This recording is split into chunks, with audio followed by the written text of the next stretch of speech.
Hurricane, a tidal wave. It seems perfect, life looks brilliant. Give me more of this. I'm out of control, about to blow, and I've been caught in the undertow. So toxic, but I can't get enough. You're burying me, burying me. Yeah, you're burying me, burying me. You've got me hypnotized. Push me out of myself. You've got me hypnotized. I can see, I can hear, going crazy by the light. It's got me hypnotized. You've got me hypnotized. And get you out of my head again.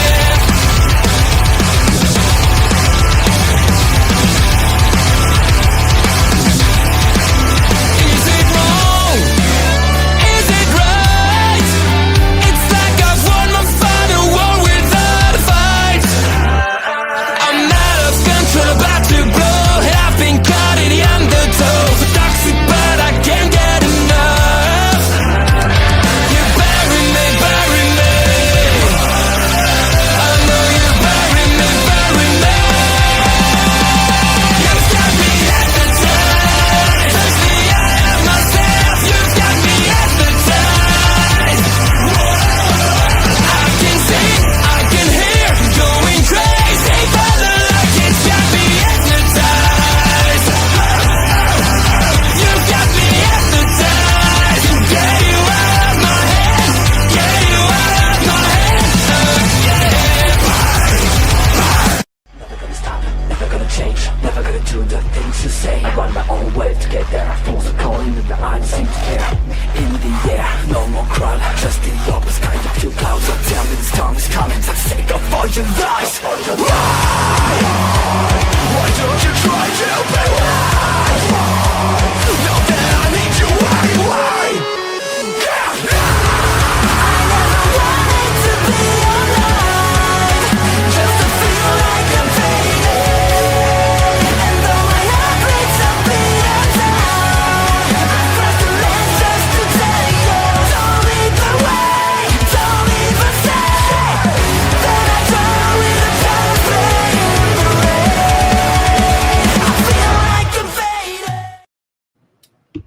I think that was old. Also, hi.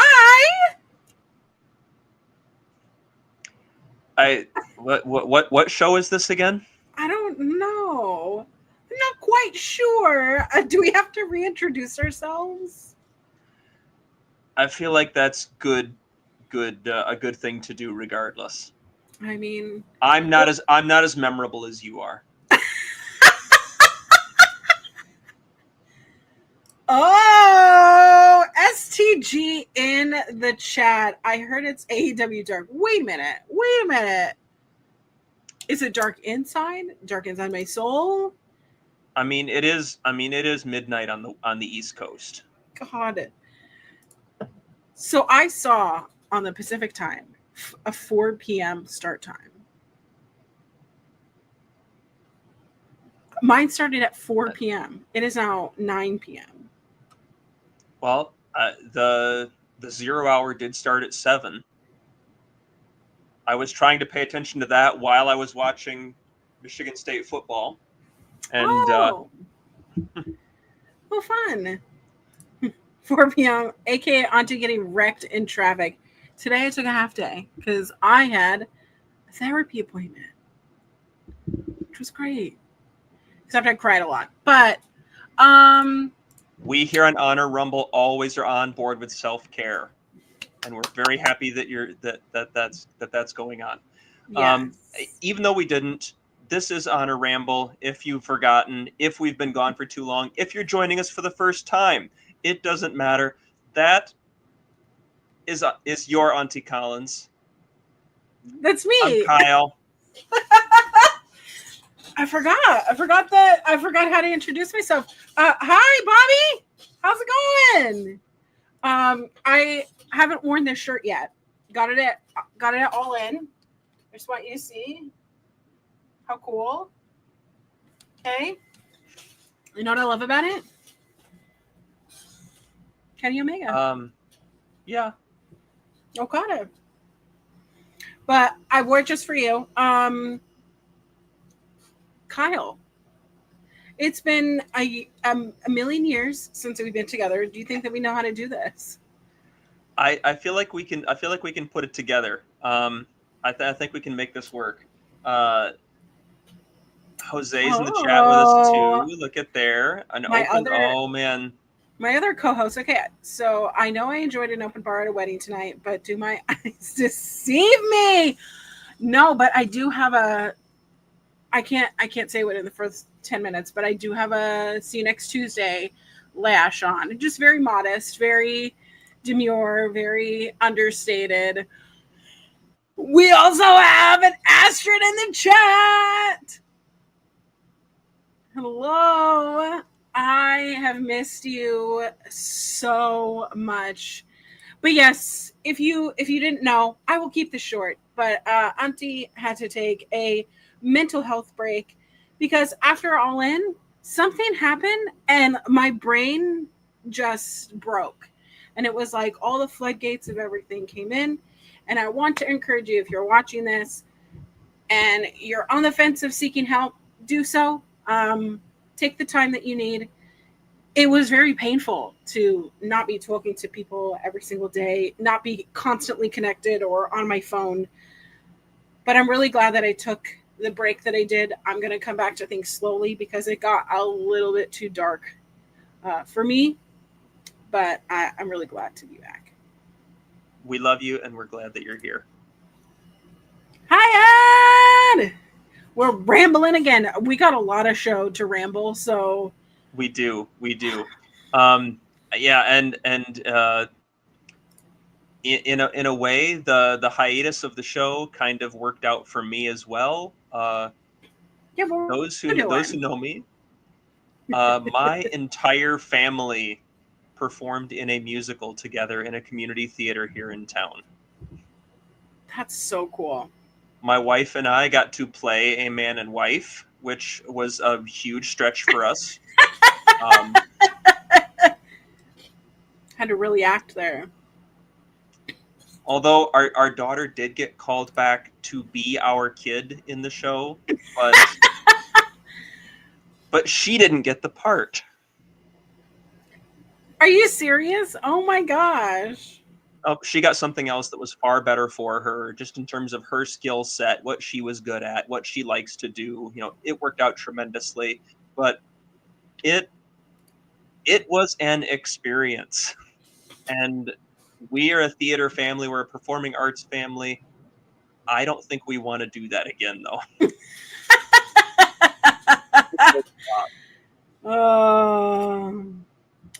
Jose in the chat says, in all fairness, 2025 has been a year, so any hiatus is warranted and understood. Also, not like you miss much on a weekly basis. We'll talk about that. Buddy, 2025 has been a decade. Oh my gosh, Kyle played a married man. I'm not sure if that's believable. JK. Oof. Catching strays from Ed. Clearly we are missed. You know what, Astrid? I miss your face. So, was it? What was it all due to? All of the eyes on you? I don't think I understand. Maybe I should read that again. Like Anna J, I had the moments where I was the star of the show, you know, and we're cool with that. Well, shall we jump right into this 0 hour card? Oh, and STG clarifies a little bit that that was my never wanting. It was not my never wanting to perform again. I enjoy doing that, but the whole family doing it as a group, that was a lot, and we all enjoy it, but we may not all do it together anymore. Interesting. I always loved musical theater. You know why? Because you get to be somebody else. It's really great. It really, really is. I didn't know anything about it until I met my wife, and I sort of took a wild swing into it.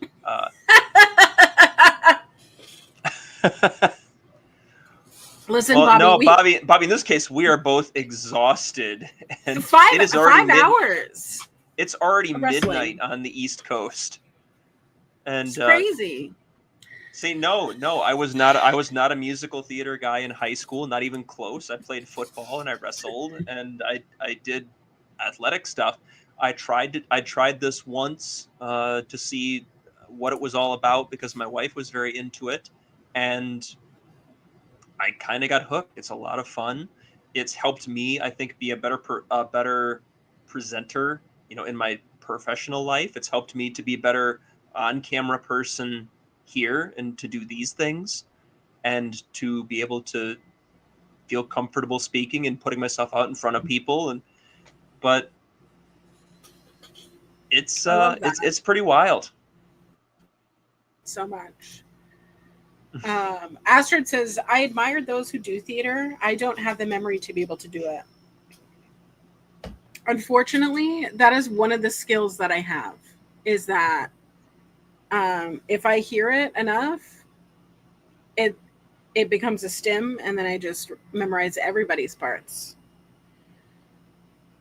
Well, yeah, I had one or two monologues, and it took me maybe a half an hour to memorize them. Oh my gosh. So Kyle Sparks is a Troy Bolton of professional wrestling media. Get this man a grassy knoll right now. Jose, I'm really old, and I had to look up who Troy Bolton was. You didn't watch High School Musical? I'm 43 years old. All right. I love High School Musical so much. All right. I miss clips. Okay, shall we jump in? Yeah, because honestly, I don't think I'll remember 0 Hour at this point. So, speaking To be honest, I was eating dinner with the family after I got back from work, and I was sort of keeping one eye on the Michigan State game. I'm not sure I could even tell you every match that was.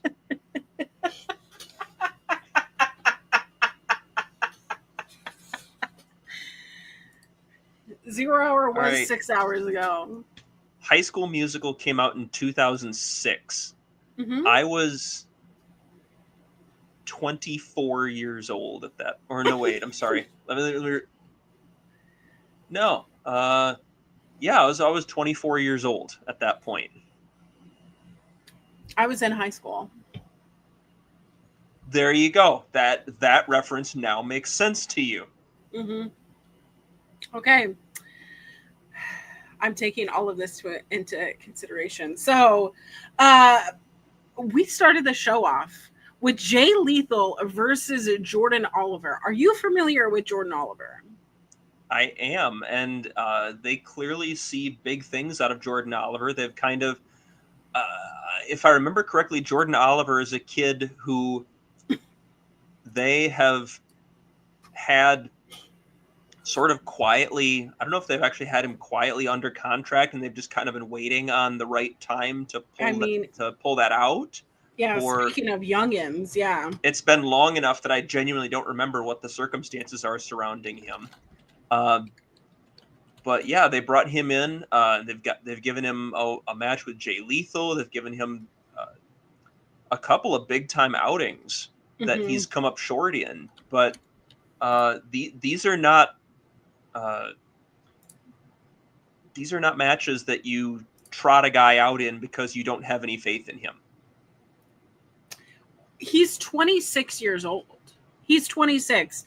But he very much reminds me of when I first started watching Sammy Guevara. Similar sort of youngness, but the sense of urgency and speed that I think really paired well with Jay Lethal during this match. Um, it wasn't like a wrestling classic. It was over before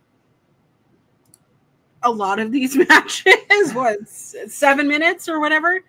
I mean, But- it did what it needed to do. You know, right. it got to be a good showing for Jordan Oliver. It was the time that I saw on it was around 7 minutes, give or take. Get in, get to show off some cool stuff, get out, you know, and But previously, he had a match with Hechicero. He works in and around GCW. I've seen him at Defy.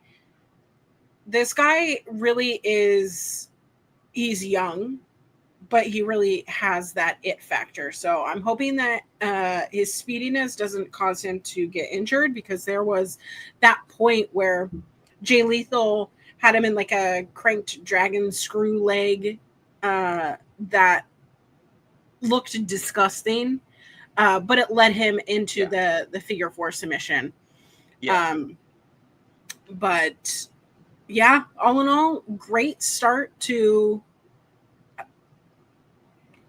a free show. Yeah.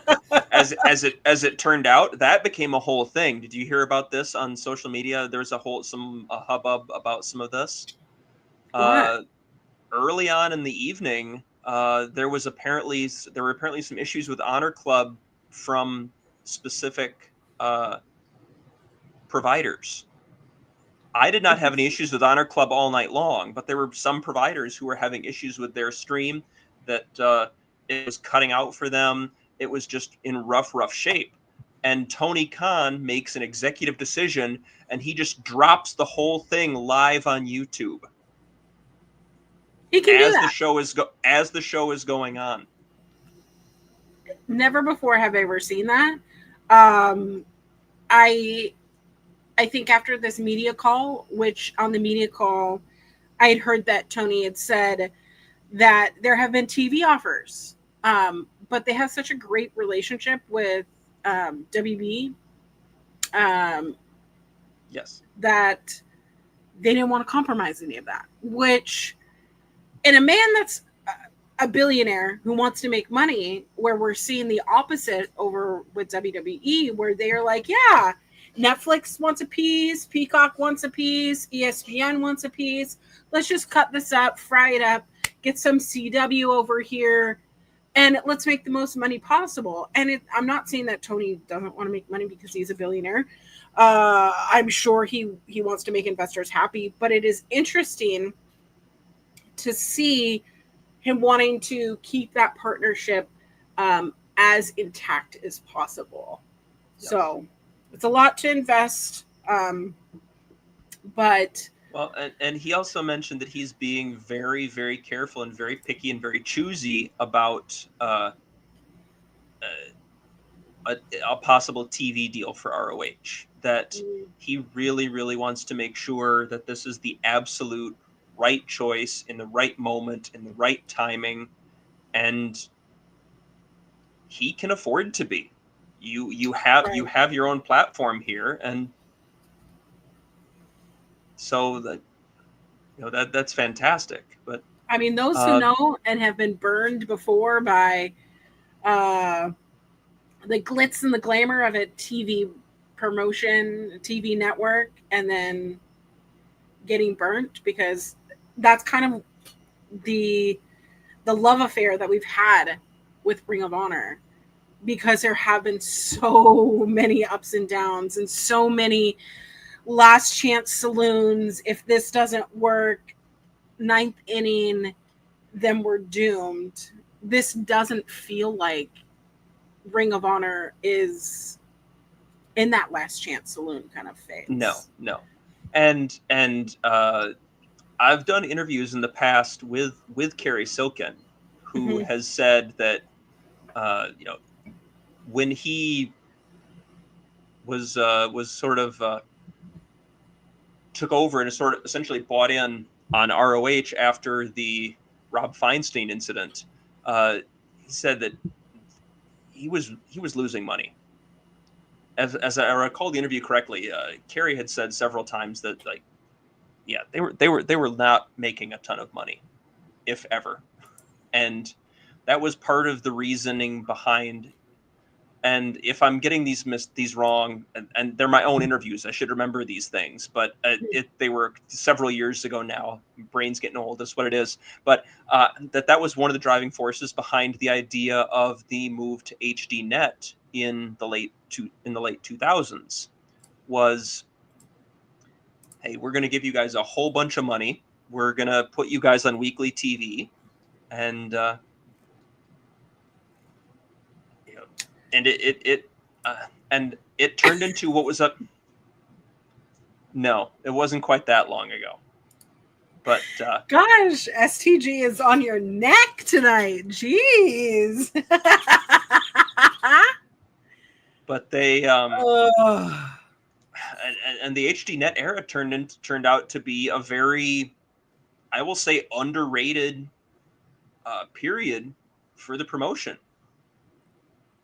Yeah, it was a really great time. But no, getting back to the match itself, I love what they're doing with Jordan Oliver. I think he can be a really fun addition to the ROH roster. I think you can slot him in just about anywhere.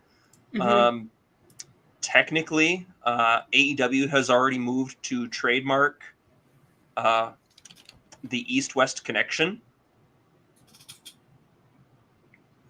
So if you hadn't heard that, that is his team with current Ring of Honor World Television Champion Nick Wayne. So maybe we see that on TV at some point. Maybe Nick Wayne decides that Kip Sabian isn't quite enough to handle his dirty work, and maybe Jordan Oliver comes in. Maybe we get the East-West connection. I will pass away. I will pass away. I will pass away. And speaking of which, Nick Wayne. No, sorry. That's right. And speaking of Nick Wayne, Tony Khan did mention on the media call as well that there was going to be no move to crown an interim television champion because Nick Wayne should be healthy in enough time that it will not be necessary. So that's what I like. We will see Nick Wayne back defending the title soon.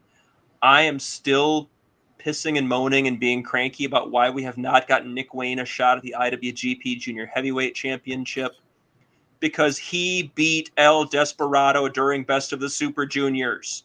Yeah. He is owed a title shot. And Sam is in the chat. We love Sam. My Power Bombshells shirt just shipped. I am so excited. Should go get one. Love that. Support our friends. And yeah. Okay. Well, speaking of support, the seed has been revealed. The MXM collection has revealed the seed. This is so camp, so great for 0 Hour, so perfect. Absolutely love this. 10 out of 10. But we have MXM versus the Dark Order versus the Frat House. Oh, I forgot. I've been so excited about all of this. Guess what I have? Boom! Look at that. Graphics, y'all. Graphics. We are in the modern times. I really appreciate, by the way, the whole theme is like Lord of the Rings and Game of Thrones. Why is there a dragon? Don't know, but I like it. I don't know. I got nothing. I don't think, because they went away from the gray and the red and the white and the black, and now they're just let's make it look like we're fighting a battle, but this is not final battle.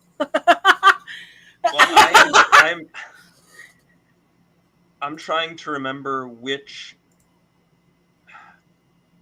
King of Trios it was, but Chikara's King of Trios did a whole Game of Thrones shtick for one of the years really? they did it. Everything I want to needs a say tag. it was 2017, where to the point where all the teams were even called House whatever.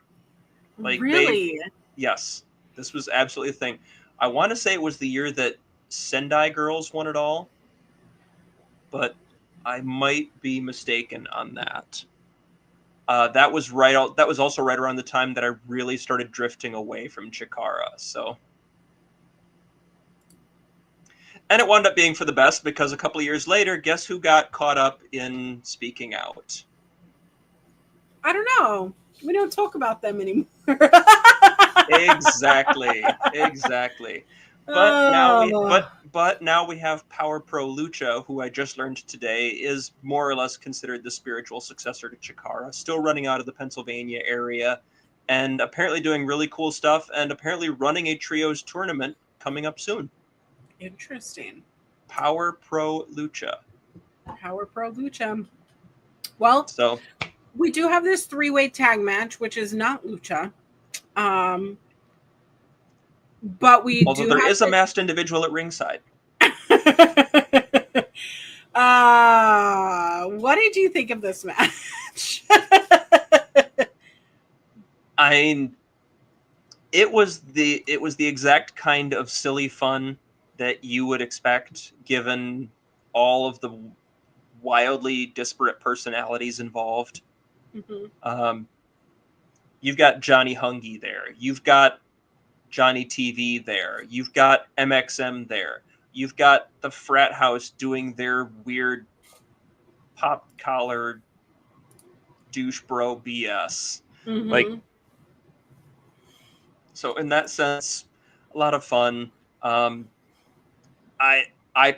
admit I popped for the finish of I thought the chicken was lovely. Oh no, Kyle, you don't know the magic. Oh my gosh. there's a lot I don't know, but You but I never managed to watched make Flavor it of through. Love? No. Why would I?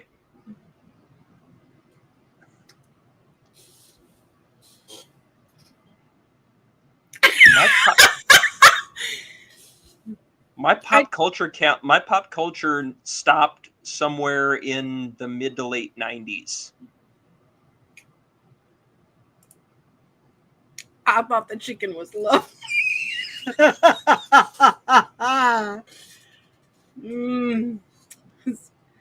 Season 1 of that show is seriously that, like, if you ever just want a time capsule of what reality television started out as, it is that. Anyways, I did pop for the finish with Johnny TV spraying his seed in Alex Reynolds' eyes. So the bottle looks like, oh, I should have brought it up.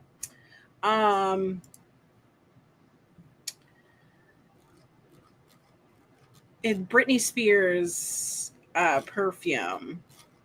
Oh no, the fantasy one. Hold on, I will bring it. I'll bring it to you. I hope so, because I'm certainly not about to find it myself. Okay, but I would still wear this perfume just to let you know, because it is just like, it's like not like a sickening sweet smell, but it is like a really good smell. The finish saw Johnny TV as Alex Reynolds and Johnny Silver. There you go. As Alex Reynolds and John Silver were hitting their crazy combo move that they hit, like 5 or 6 moves in a row. They go through all that. They had one of MXM rolled up. Johnny TV comes in, sprays Reynolds in the face with the perfume. And Of course, he's blinded, gets rolled up in the sunset flip. 1, 2, 3. MXM Collection escapes with the win. I flash back to the Jake Roberts, Rick Martel story from WrestleMania 7 of the arrogance cologne, because I am incredibly old. Yeah, And I wouldn't have thought about that.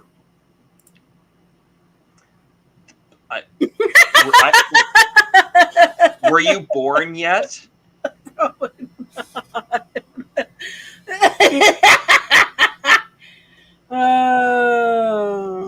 I mean, WrestleMania 7 was held in March of 1991. Were you born yet at that point? Oh yeah, I was born in 1990 or before 1991. Okay, well, you were at least alive when this reference happened, which is I mean, better I was than still goo goo gaga-ing, but you know. This is still better than when I was hosting with Kylie or somebody else, or when I was hosting, or when we were hosting with Kimmy. Oh my god! And I love Kylie and I love Kimmy, but never escape Kimmy. They were so young. So young. They were so young. They were so young. I made references to things that happened before they were alive all the time. Anyway, MXM Collection gets the win. We're presuming that I don't know where they're going to go at this point, based on what we saw with the trios titles and the tag titles tonight. But hey, MXM Collection got the win. Hard to complain about that. Here's the thing. They spent so long feuding with the Sons of Texas for it to not amount to anything, but I am hopeful, optimistic. I feel renewed and refreshed. Wrestling has never let me down. Never. Oh, but we do go into another match. We do have some backstage segments. I don't think that they need to be mentioned. I don't recall much of note from them. Yeah. But Billy Starks versus Ashley Vox. In a pure rules match. This was a pure rules match, which color me shocked. Well, Billy is taking on Olympia in the first round of the pure title tournament. The full brackets were announced today as well by Tony Khan. And as he mentioned during the media call, we did get a couple of changes to those brackets. I think he mentioned during the media call that there were some issues with injuries and availability and so on and so forth, and some things changed because, as I recall, we were originally promised that we would get Queen Aminata versus Serena Deeb in the first round. They are now on opposite sides of the brackets. Aminata was in action tonight. We'll get to that match a little bit later on against Taya Valkyrie in a quarterfinal match. And on the other side of the bracket, Serena Deeb will now be facing, as you have it there, Yuka Sakazaki. Which I'm excited for everyone in this. The only one that I'm not as familiar with, obviously, is Olympia, being a CMLL wrestler. But later on this evening, we do have Taya versus Queen Aminata. I had said in a tweet, man, I really wish that we would have gotten Taya versus Deonna, because I don't know, it's kind of predictable who's going to win that one. It's fun. It's fun to it is enjoyable to see tag teams or stablemates in tournament settings have to do that. It's one of the fun things about watching the G1, right? Because you see TMDK going at it, or even House of Torture. You had Evil versus Sonata in this year's G1, and with Sonata picking up a win, So that was. So yes, we got a nice warm up for Billy Starks, who will be facing Olympia in the quarterfinals of the Pure Title Tournament. with Ashley Vox, who is a really solid performer, who I would love to see get more play in ROH. I think she'd be a great addition to that women's TV title scene. She'd be great in the women's pure division too, for that matter. She did have a television title proving ground match versus Red Velvet back in April. And then she was in a 2-on-1 handicap match on Collision, defeated by Megan Bain, which obviously that was, meant for storytelling rather than showing off her skill. I felt like this match really did kind of show off a little bit who Ashley Vox is. She is new-ish to the scene, but is not newish to Ring of Honor. Going back to 2020 and 2021 with Ring of Honor, were in those AEW dark days back in 2020. So really actually a very good wrestler. There is talent there. With this Pure Rules match, Billy Starks did work more heel. Though Ashley Vox didn't use any of her rope breaks, which I mentioned. Billy Starks showing some weakness, especially with that second rope break to escape a submission hold. So evenly matched. However, in the end, Billy Starks did finish the job with a backbreaker to win. I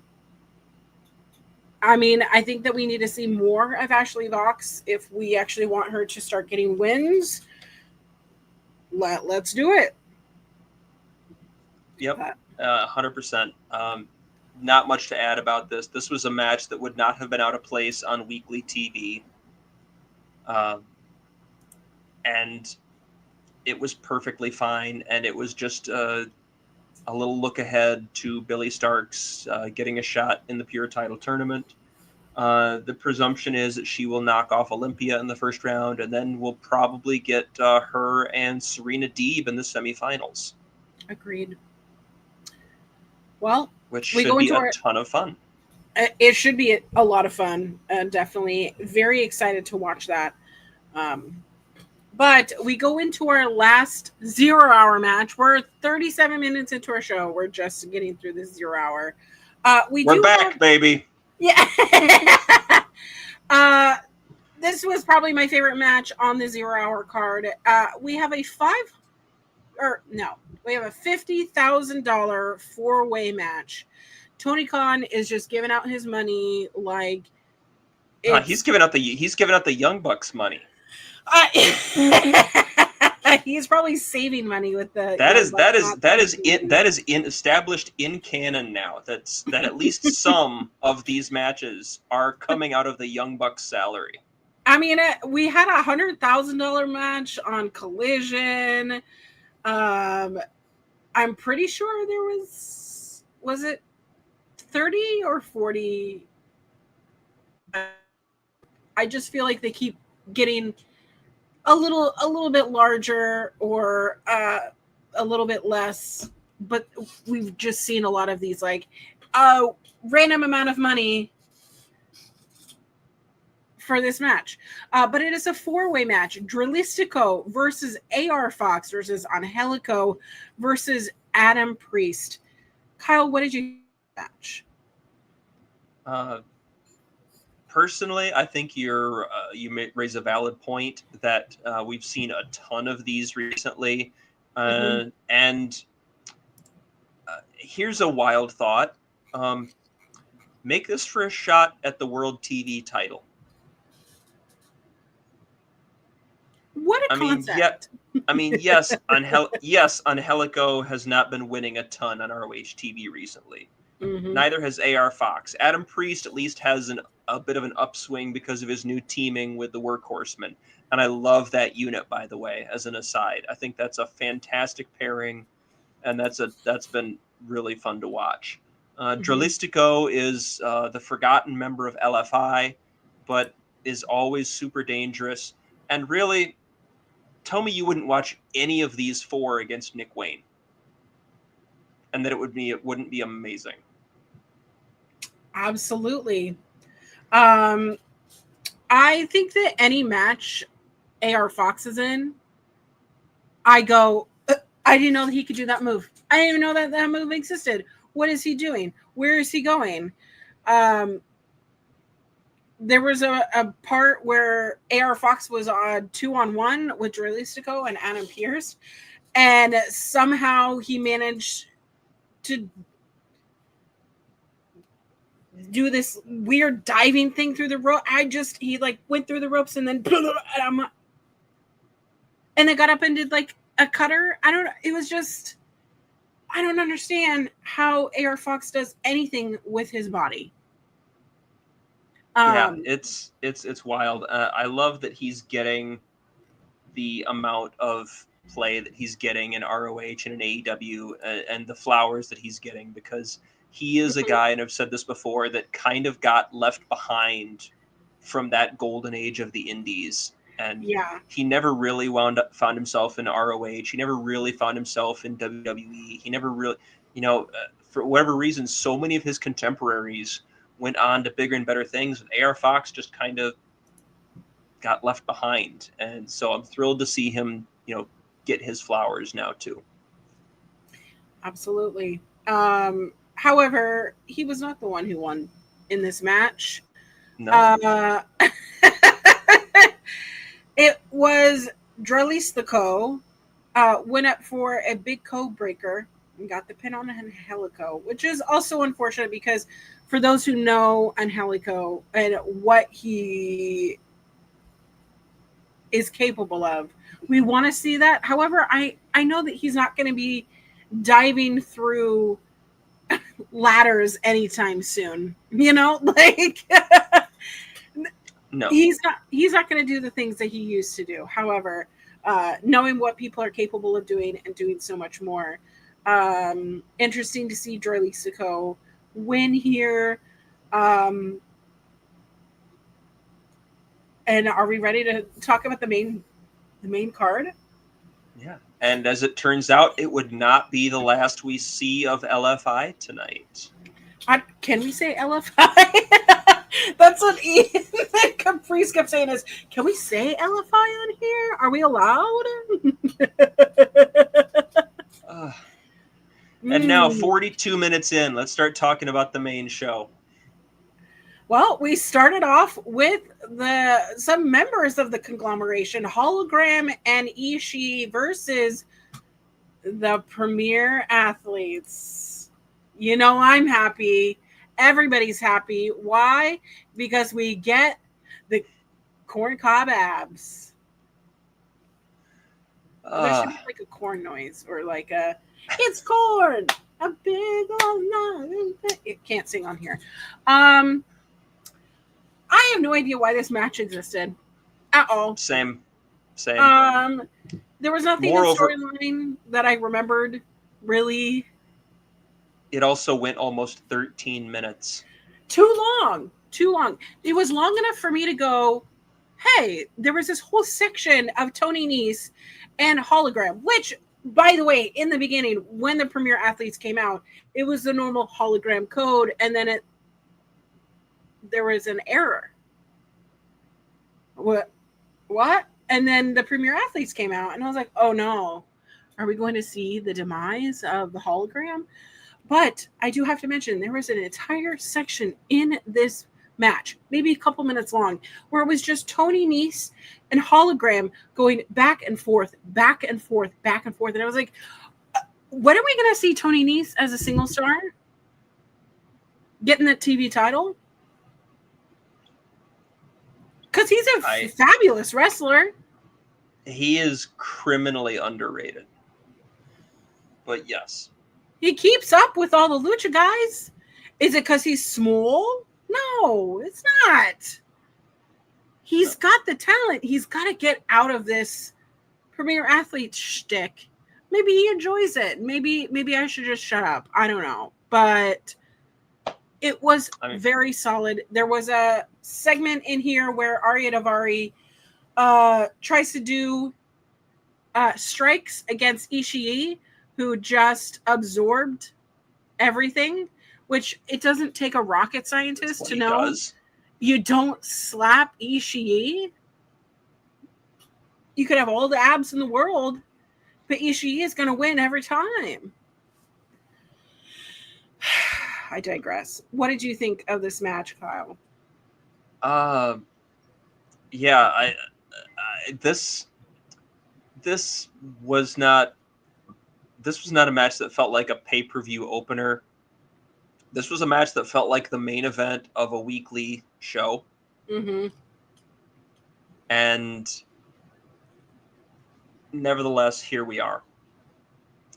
The show, as it was, not counting the 0 hour, that show ran for 3 hours and 40 minutes, right in that neighborhood.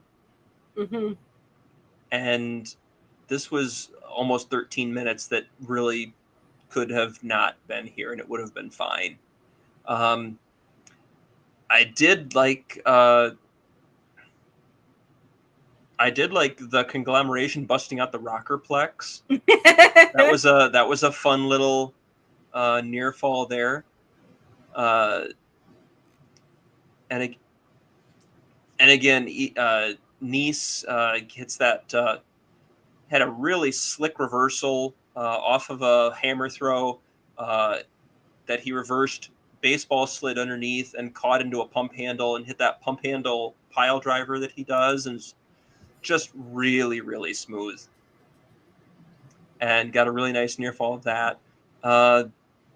Of course, we had the miscommunication with Mark Sterling getting up on the apron, gets knocked off by Davari, and Ishii just decks Nice with a lariat, just with gusto.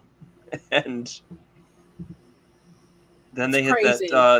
that spin wheel kick brainbuster combo, gets the win. It was fine.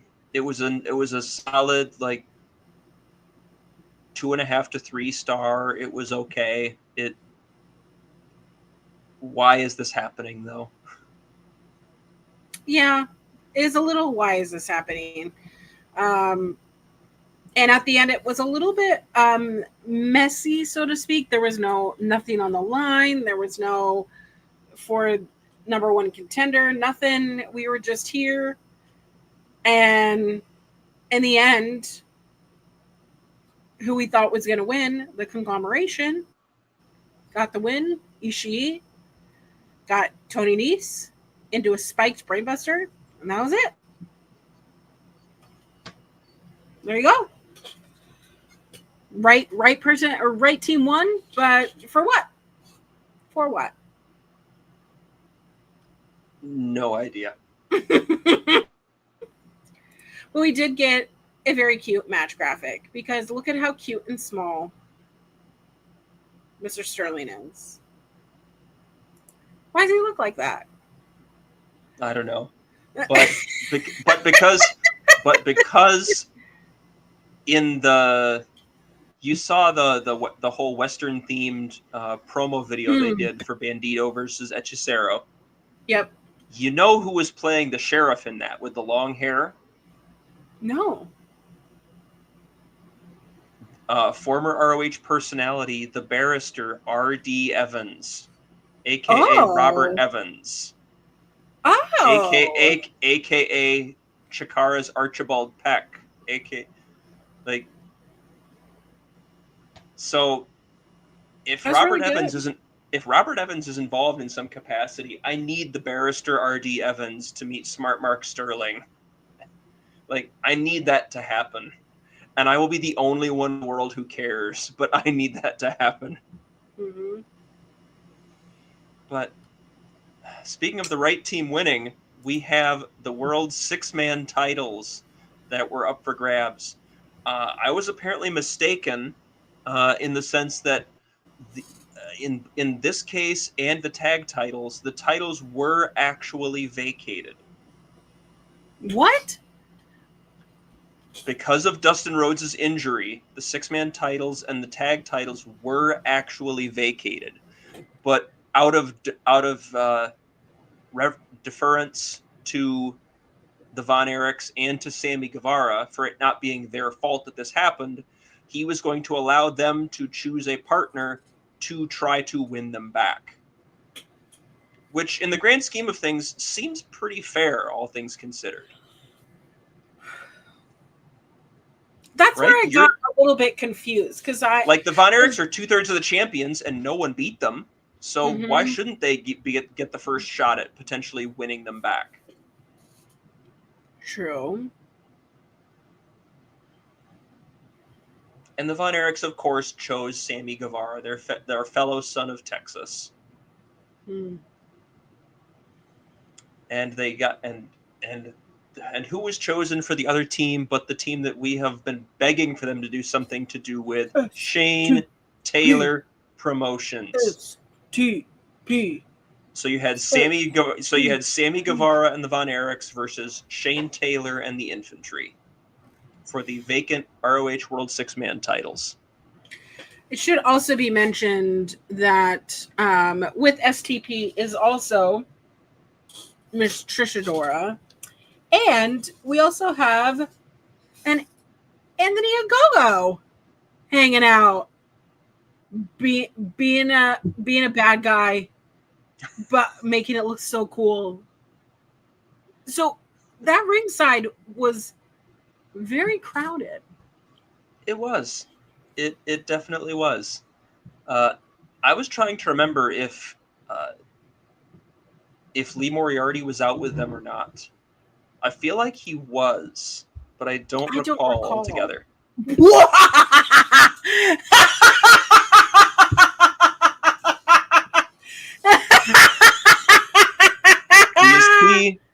you see? We remember how to do this.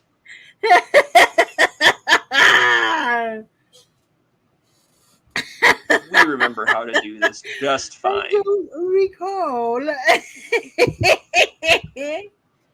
And My once God. again, and commentary popped me right away because Caprice Coleman asks, and knowing the history of wrestling in Texas, Mm-hmm. he was like, so because they were teaming with Dustin, but now they're teaming with Sammy, does this count as the Von Erichs using the Freebird rule? Oh my God. And it popped me quite hard. Oh my God. I laughed. I very much laughed at that. It was a great little callback. And if you know anything about World Class or those territory days and the rivalry between the Von Erichs and the Freebirds, that's a very funny bit. And Yes. Ian, of course, ever the serious straight man, is like, well, no, technically that wouldn't be the case because the titles are vacant, so it wouldn't be like you're defending with a new partner. You know what? I love you, Ian, but don't step on this. This is a great joke. Let it happen.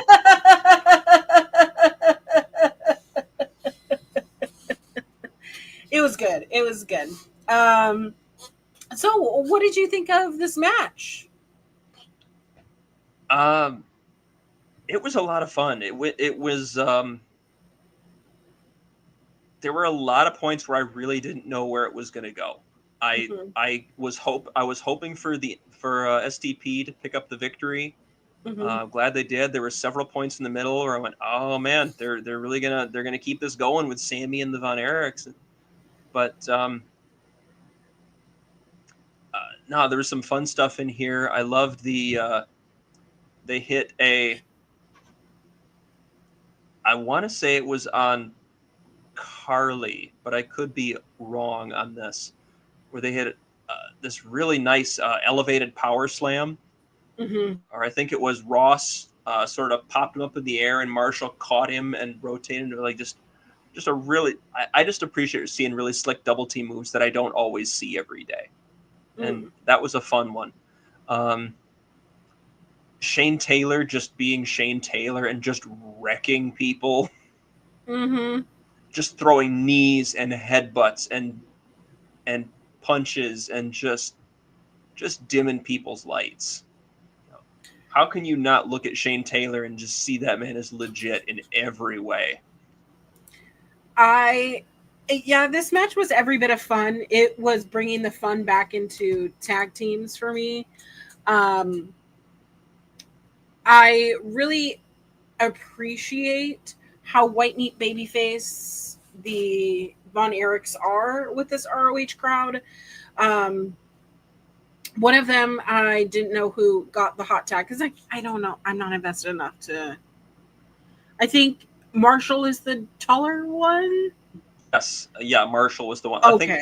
I think I have that in my notes of that sequence where Marshall gets the hot tag. Is this where he hit that moonsault onto Shane? Yeah. Yeah. So freaking cool that the crowd, I think that's where the crowd went from being into the match, but it really like every bit right into the final sequences kind of towards the end, the last, I guess, 10-ish minutes. I can't remember. But that was something that I noted in here. But I think Carly Bravo was the man in this match that I was like, holy shit. Like the things that he kept doing were absolutely insane. Sorry, I yawned and my eyes are now watering. But STP and the infantry doing things that, we've seen before, but the way that they were executed was just so good. This match, I would highly recommend going and watching this match if you wanted to watch a really great tag team match in Ring of Honor, which there are not a short plethora of great tag team matches in Ring of Honor, but lately there hasn't seemed to have been. And how unfortunate that the Sons of Texas, the version with the Von Erichs, my favorite match since they became champions last summer, is this match. Yeah. Well, it was rough in that sense. 2300 Arena was on Sammy Guevara. They were not having any of him tonight. And at this point, we didn't know that he was going to turn heel, but we had seen shades of it at All In. Yep, but that turned in, and Sammy was the one that wound up eating the fall as well as he tried to dive. One of the infantry moved. He hit Marshall, took Marshall out. They hit him. They had a sort of backdrop suplex neckbreaker combo. Shane comes in and just dims his lights with just a big, just right cross, just right to the jaw, and 2 to the head. Ball game. New 6-man champions. Ball game. Shane Taylor's, I believe, second run with the ROH 6-man championships. I believe second run. That sounds right. It sounds right. Yeah, no, you are right. Yeah, twice. He had it once with Bishop Khan and Moses, the Sons of Savagery, as part of an early version of Shane Taylor Promotions, and now the current version of Shane Taylor Promotions. Lovely. So he is now a world title away from a ROH Triple Crown. As during the Sinclair era, Shane Taylor was a very dominant ROH World Television Champion.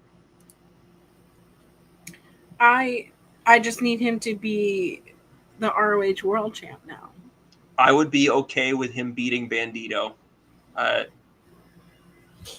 love Bandito, but I would be okay with Shane Taylor just pulling a Vader and just steamrolling him and taking the title. We need something like that too. And going on like a Samoa Joe Path of Destruction style title reign, just obliterating people left and right. I need it. I need it to happen. Oh, well, are you ready to go into the next match? I am, because we're still going to continue talking about Shane Taylor Promotions, because we have Trish Adora in the quarterfinals of the Women's Pure Championship Tournament. Or I'm sorry, I was thinking of... I know what it was. I had Trish Adora in my notes for after this, because Deonna Purrazzo came out after this. And I was like, well, now we know who's going to win that match with Trish Adora. Yeah. Yes. But Sorry, that I knew I was thinking about... I knew I was thinking about her in some capacity related to this match, and I got ahead of myself. well, This is Taya Valkyrie and Queen Aminata. yes. So if you did not know, Queen Aminata over in London had her bag stolen. She's lucky she got back in time. So when I saw that she got an emergency passport, I went, she's winning. She's winning.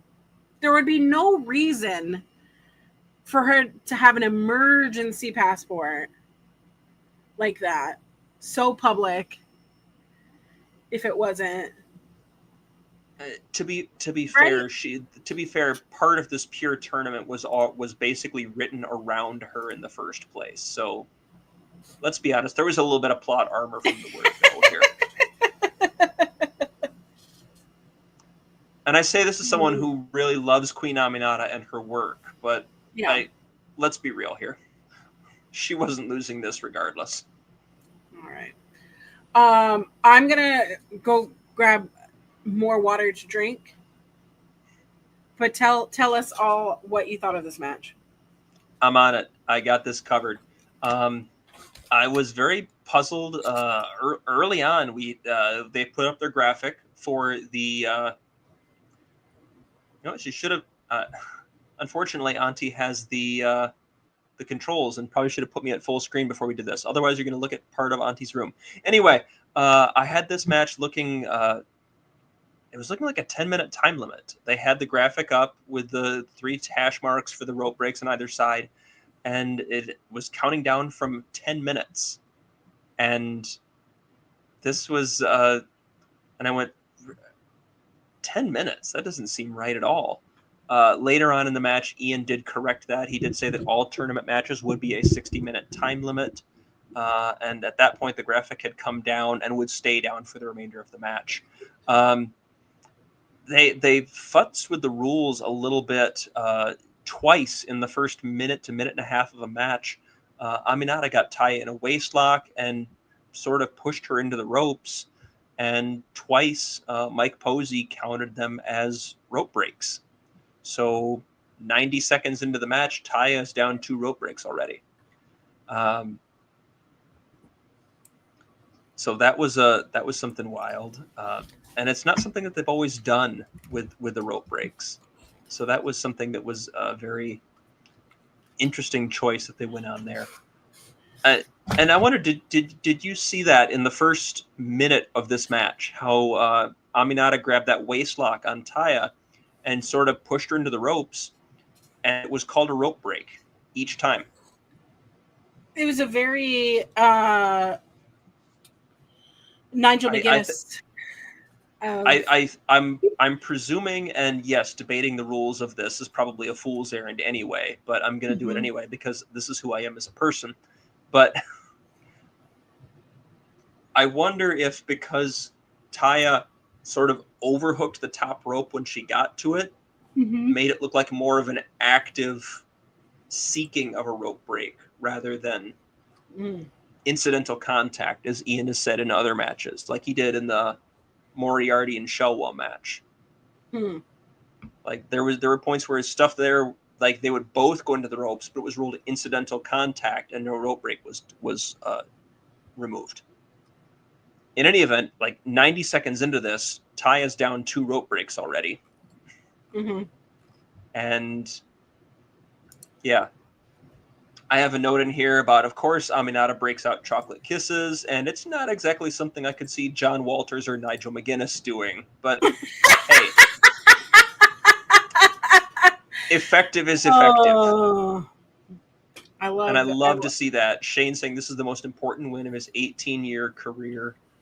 Love that. Love that for him. It's not as important as it's going to be when he wins the ROH World Title somewhere down the line here, but we'll get there. Exactly.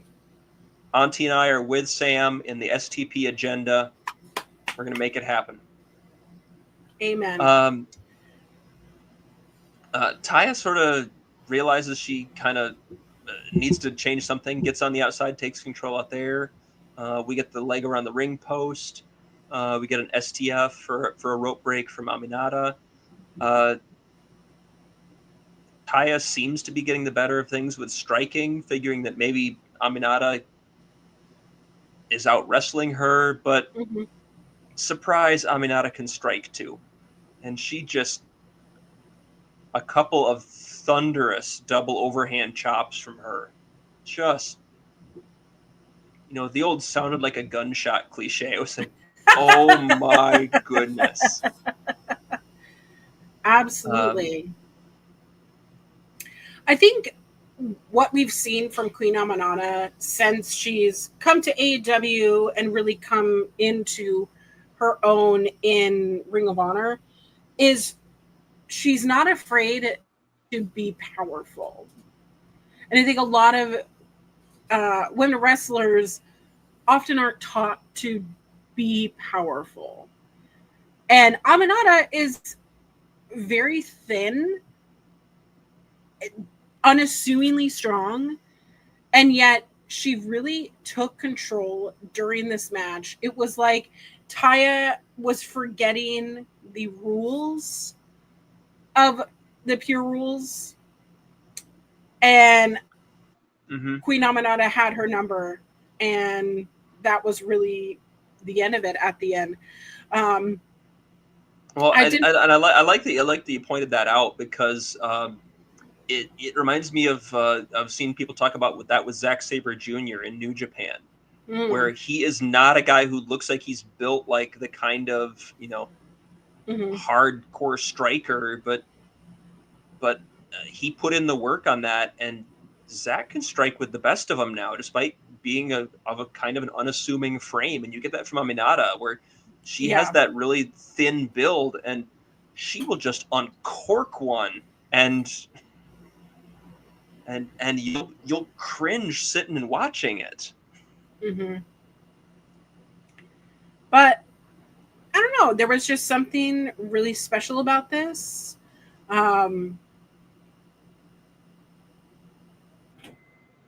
Do I think that Queen Aminata is winning the entire tournament? I don't think so. But this was a fabulous match, a very great introduction to the tournament, and really set the bar. Yeah, well, based on what we saw after the match, and based on what we've heard from the media scrum and everything else, this feels like it's Deonna Purrazzo's tournament to lose. It feels like Tony wants to get back behind her, wants to kind of reset her, and let's be honest, she would be a fabulous pure wrestling champion for that division. Absolutely. Because speaking of whom, after Aminata lays out Taya with a headbutt for the pinfall victory here,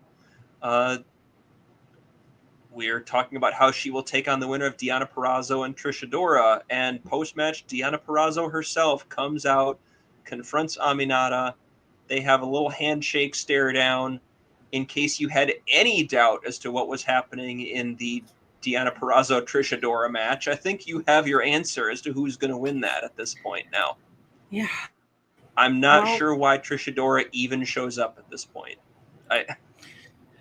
I mean, if we look back at the bracket, I mean, there we see Trish and Queen Aminata. We see Queen Aminata move forward in the tournament between Deanna and Trish, it is Deanna's to lose. Who do you think advances between Billie and Olympia and Serena and Yuka? Serena gets the win over Yuka. That's happening. Mm-hmm. What happens with Billie, I feel like, plays into what you want to do with the world title as well. Mm-hmm. There exists a universe where if you really, really, really still want Billie Starks to be endgame, Mm-hmm. and we're rapidly running out of bodies to be endgame at this point. Yeah. One way you can get there is for her to lose in an upset to Olympia in the quarterfinals, and for Athena to just bury her over it, and then you get the turn, and so on and so forth. Problem is, you've already done that 2 years ago in setting up the first match. Mm-hmm. So, what are we doing here? Realistically, it should be Billie advancing, then Right. losing to Deeb, and I've got Purrazzo versus Deeb in the finals. You heard it here first. I'm very much into that here. So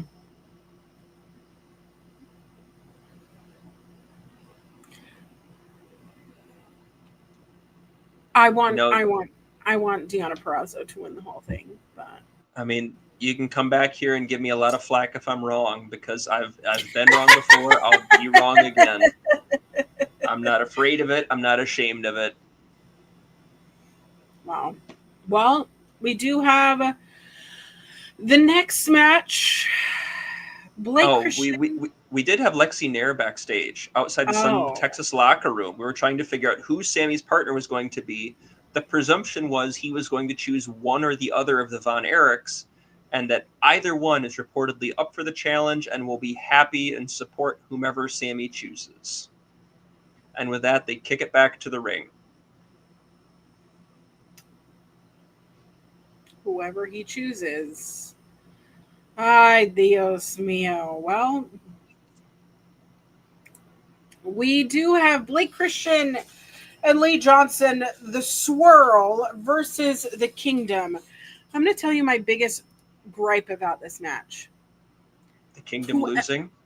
Well, the Kingdom losing, but also whoever this girl was.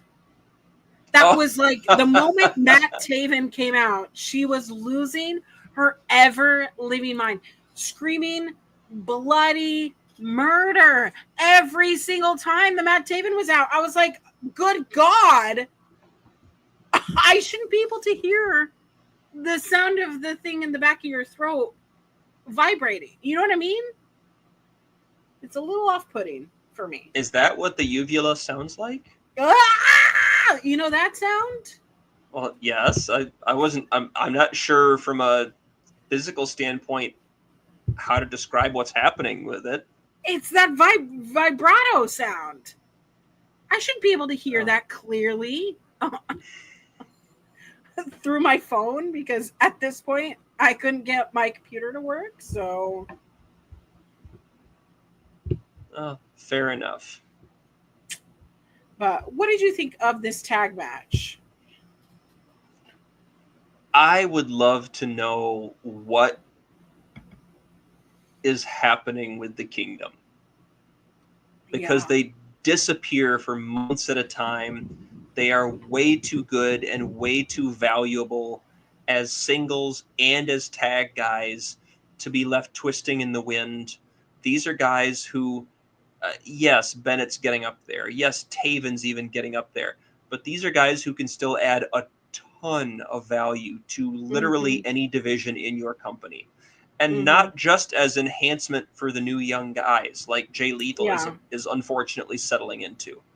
And now I don't believe that Jay Lethal needs to be, put over everyone, winning all the time, this, that, or the other. But I think you can find a happy medium with these guys that are leftovers from classic ROH. Yeah. when WWE did their ECW experiment, the ECW originals lost probably, 8 or 9 matches out of 10, at least. Yeah. Like, that, I understand and accept and agree that you need to be moving ahead with the future of this brand, this promotion. But as someone who, as the older I get, the more stuck in the past I get, there's a place for the Kingdom.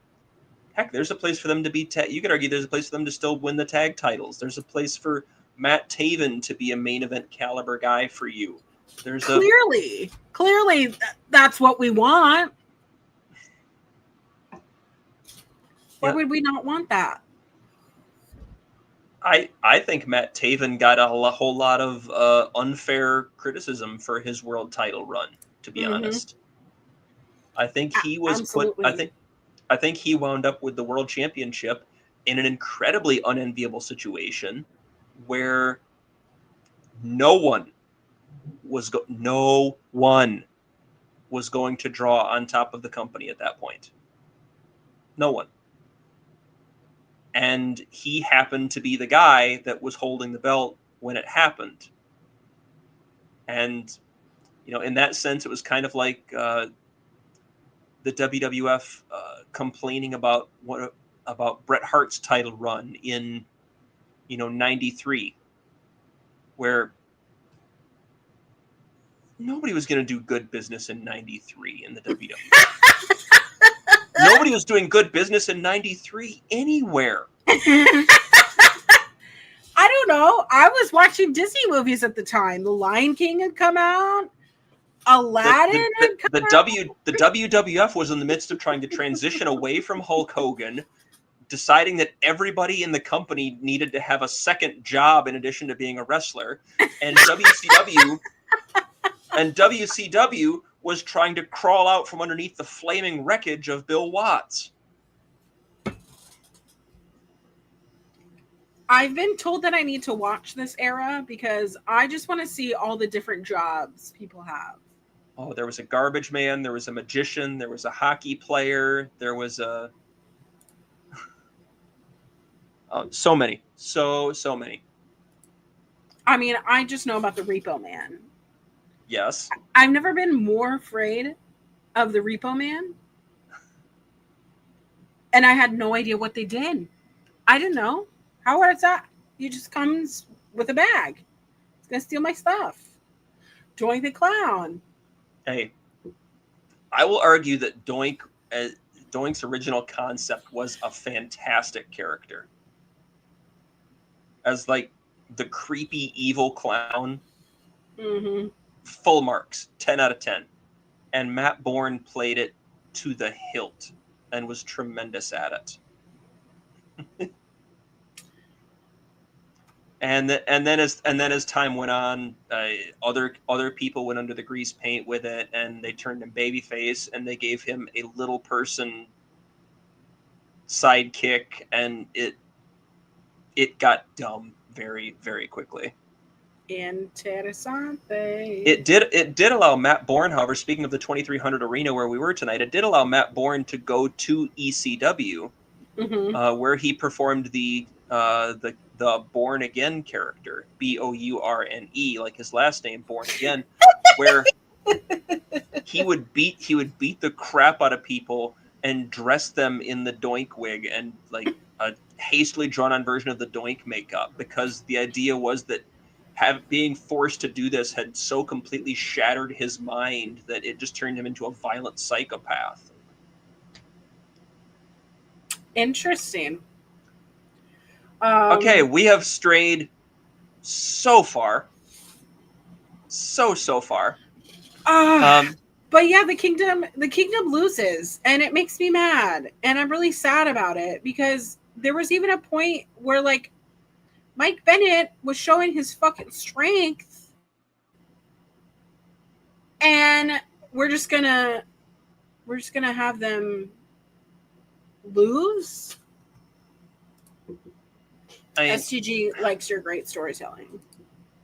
It was fantastic. I there's a reason why we called this show Honor Ramble. It's because it takes me nothing, no provocation whatsoever to go careening off into any direction that you can think of. No, this was a lot of fun. This was fun. It was a good, solid match. I understand why you do it. You're clearly building Blake Christian and Lee Johnson towards something.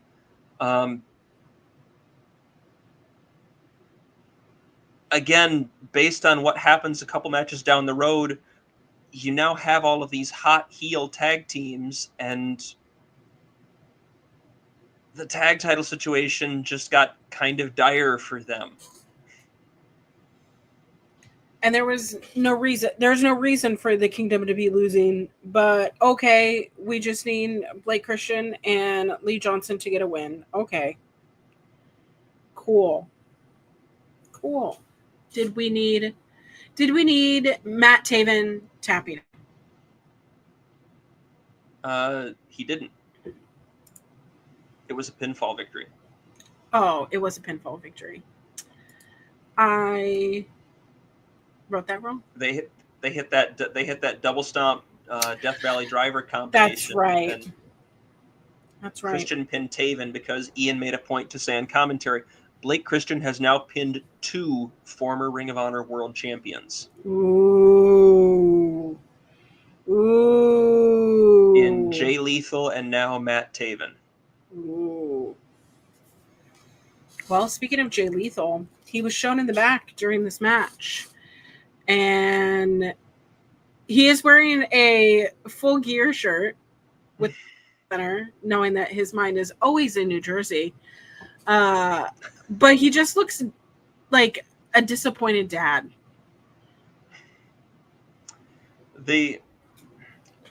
I do wonder a little bit, and I think it could be a lot of fun.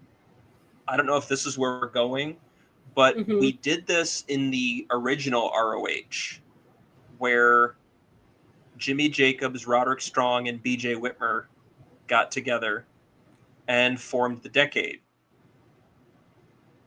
whose entire concept was, we have stayed here, we have stayed loyal, we have been here through everything, and we get overlooked and we get disrespected from all you people who come in here, use ROH as a stepping stone to other things, and basically that we're not going to take it anymore.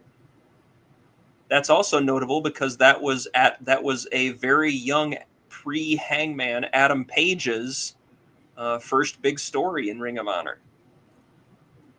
Interesting. Because he signed on as their young boy. He signed on as their young boy, who would carry their water and carry their bags and their towels, and and over time that turned into a feud between he and BJ Whitmer, because BJ Whitmer is just a terrible human being, apparently, based on everything we've seen out of the ring. And that turned into a whole situation where Page eventually broke free from the Decade, had a pay-per-view match against Roderick Strong. Shortly thereafter, he wound up going to Japan, joining the Bullet Club, officially became the Hangman after he tried to hang Chris Sabin, and we were off and running. But in any event, getting back to Jay Lethal and the Kingdom, you could do something interesting with that. Mm-hmm. You don't have to lump all of the ROH originals into one group, but as the 2 single most visible acts, arguably, tied to classic Ring of Honor, that could be a really interesting grouping to play with and see what they want to do with it. Like the Decade, like nobody pays attention to the Code of Honor anymore. Nobody, and on and on and on, and just sort of kind of go in a heel faction direction. I'm loath to do it because we are slopping over with heel trios and tag teams right now. Mm-hmm. But if presented properly, you could have them be babyface and still do this. Like, we want to bring honor back. And we want to do things the right way. Yeah.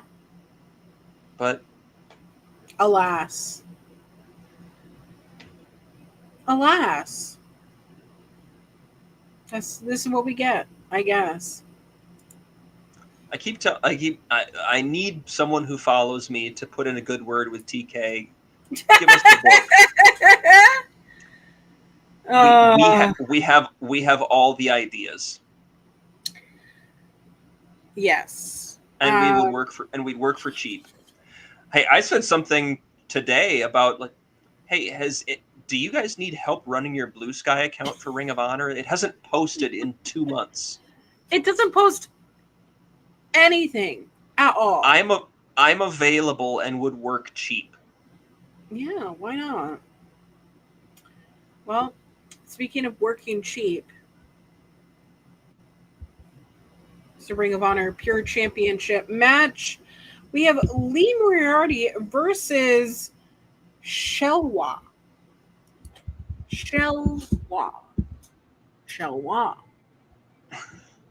I thought it was going to be like Kahlua, but no, it's Shelwa. This was mid for me. I'm sorry. I'm thinking of a luchador named Kahlua now.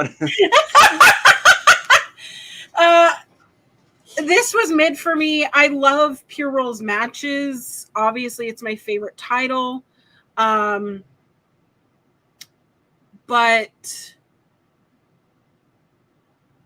I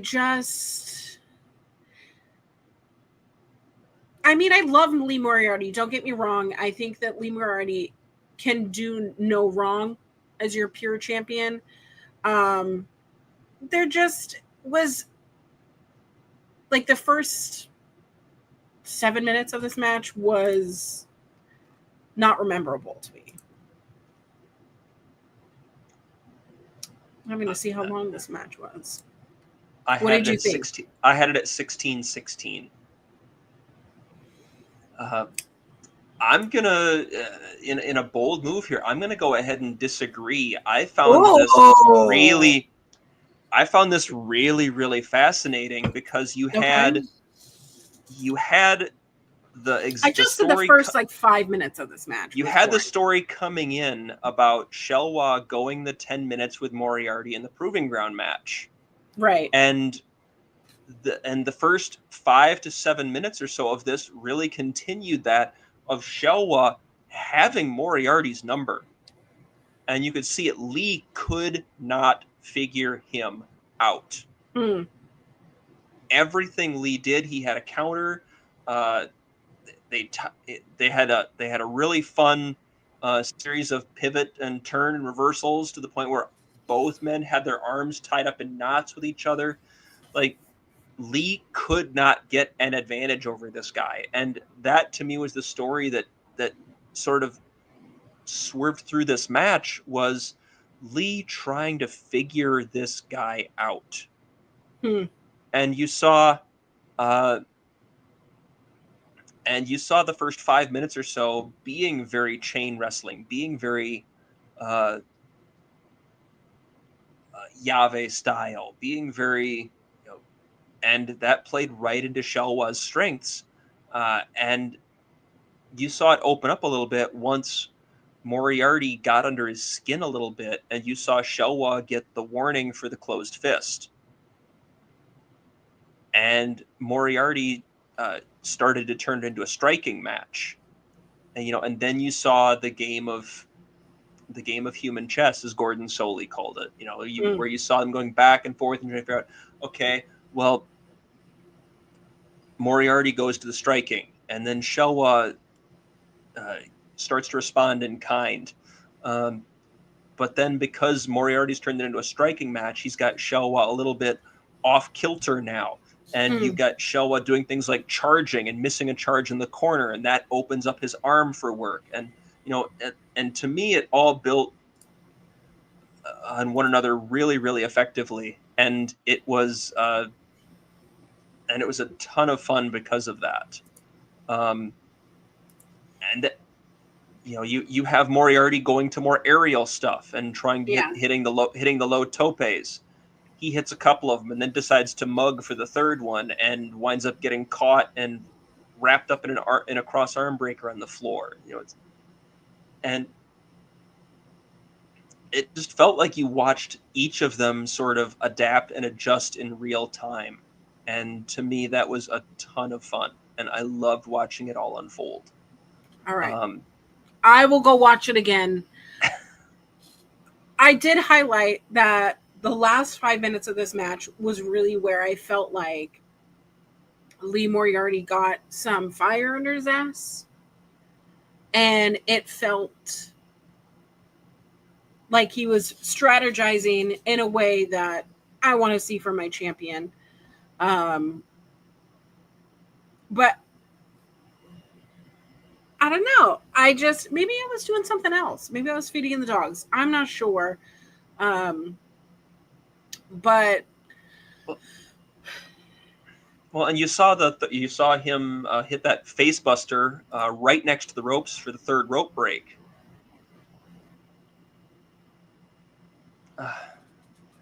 Is it because both of them had to get re-signed for the Kingdom? To my knowledge, there were some disputes going on. Mm-hmm.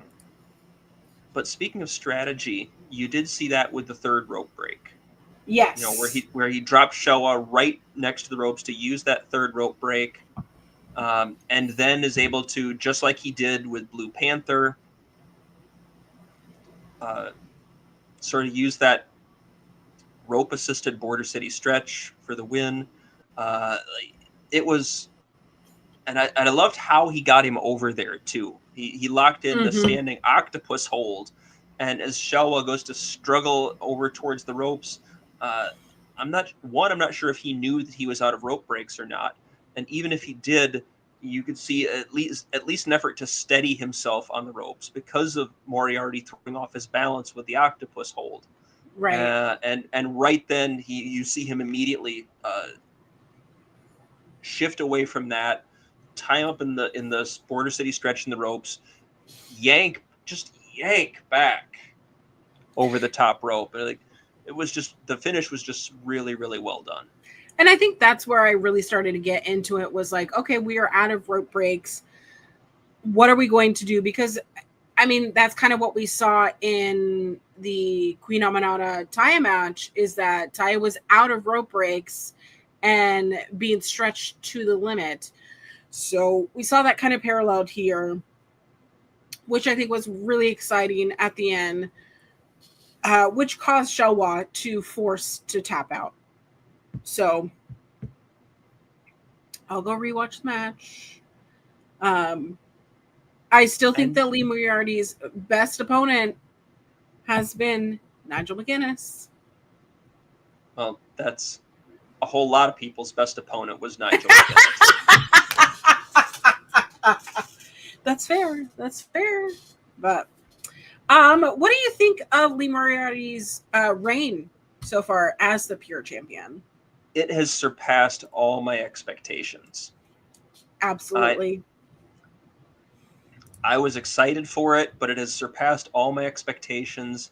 And Moriarty continues to just do it clean. Sorry, apparently there's a bunch of motorcycle boys outside our apartment at 10:30 in the PM here. When Nigel's pure title reign got long in the tooth, as it were, you saw him resorting to more and more and more.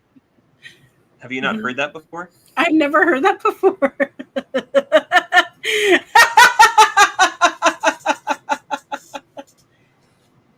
I've never heard long in the tooth. That's so funny. I don't know what it means. When it's been around for a while. Interesting. Chat, sound off if you ever heard that. when Nigel's pure title reign was was getting long and had been around, you saw him start to transition and find cheaper and cheaper ways to retain the title, whether that was cheap countouts or, you know, baiting his opponents in with different rule usage, stuff that was legal within the bounds of the rules, within the framework of the rules, but was still dodgy. And by and large, we're over a year at this point, and you're not seeing Moriarty resort to that stuff. He's just beating people clean in the center of the ring. And is so still far following he's had 10 defenses of the pure title. And he's still following the code of honor, which warms my heart, because it's not uncommon on a 10-match show to see 8 of them not start with a handshake. So thank you for remembering what Ring of Honor is actually supposed to be. Wait, speaking of handshakes, do you know this whole TikTok? My name is Pink and I'm really nice to meet you. You lost me at TikTok. Hey, ooh, is this illegal? And You lost me. You lost me at TikTok. Okay. I'm very old. My daughter is ashamed of me. Well, I'm going to give you homework to find those videos because I feel like someone in Ring of Honor should do that because it's, you know, it's a handshake. It's a handshake thing. It's a handshake thing. I meant to do the video with Kylie while we were in Texas together, and I was too hot and overstimulated to do anything. So, well, given everything that I've seen and heard about everything that went on in Texas that week, I am not surprised in the least that you were a bit overstimulated. I probably would have been too, and I don't tend to get that way. People were like inviting me out to like go places after shows, and I'm like, we just spent 12 hours at Globe Life Field. Are you insane? Yeah, I'm old and need sleep. And I still didn't sleep because my flight got canceled. Anyways, I still need to do a video about my travels. But do I have any final thoughts about this pure title match before we... I still want Lee Moriarty versus Hechicero. I'm into it. I've been calling for it for a while, and I'm gonna get it. I called for Lee Moriarty versus Angelico for how long before I finally got it? But I eventually got it. I won. Well, somehow I think we all won with this fight without honor match. QT Marshall versus Paul Walterhauser. He is an Golden Globe and Tony Award winning. No, it's not Tony. No, I'm pretty sure it's an Emmy. Emmy. Aren't they all the same? Don't know. No, Tony. Tony is for the Tony's for theater. The musical. Well, they give Tonys for they give Tonys for plays too. Okay. That was the most dismissive. Okay. I don't know. Sometimes I don't think I know the difference. It's because musicals have music in it, right? And plays don't. Correct. Okay. Learned something More or new less. today. I mean, more or less. There are some plays that have that can sometimes have musical elements, but that's pretty. The distinction is pretty clear. Why do they do that to us? Anyways, it's Famous Guy versus Man with Teeth. That's all I see when I see QT Marshall is his teeth. Fight without honor. I'm sorry, I'm so tired, and I bet you're so tired. I just saw Paul Walterhauser in the Fantastic Four movie as Mole Man. And let me tell you, he was great in it. Now I need him as Hans Moleman from The Simpsons. Oh my god! What is your thoughts and feelings about a Fight Without Honor match? I love the Fight Without Honor. I feel like the concept has been a little, frankly, abused. Yeah. In the Tony Khan era. Mm-hmm. Fights Without Honor used to be rare. Used to be maybe one per year or less. And it was after you had cycled through no DQ, street fight, this, that, and the other. All these things. Fight Without Honor was the be all and end all. And now it just feels like, we need something that's like a street fight. Let's just do a Fight Without Honor. No, that's not what a Fight Without Honor was supposed to be about. I mean, yes, you've captured the whole concept by making it super bloody, involving a ton of weapons, making it super violent. But that's totally different. But you're also skipping to the ending without doing any of the legwork that got you there, that made them memorable. One of my favorite Fight Without Honor matches is Shane Taylor versus my boy Kenny King. At Final Battle 2021. Yeah, one of my favorite Ring of Honor matches. Probably top 20. Probably. My favorite Fight Without Honor remains Kevin Steen versus El Generico from Final Battle 2010, I believe. That's a long time. Yeah, 2010. Kevin Steen versus El Generico 2010. Generico's mask versus Kevin Steen's ROH career. At Final Battle, at the Hammerstein Ballroom. Absolutely insane atmosphere. But that's like a perfect place to have a Fight Without Honor. Yeah, but that's also how you got to Fight Without Honor. It's Steen and Generico, and it had been a year of them at each other's throats up and down the circuit. Yeah.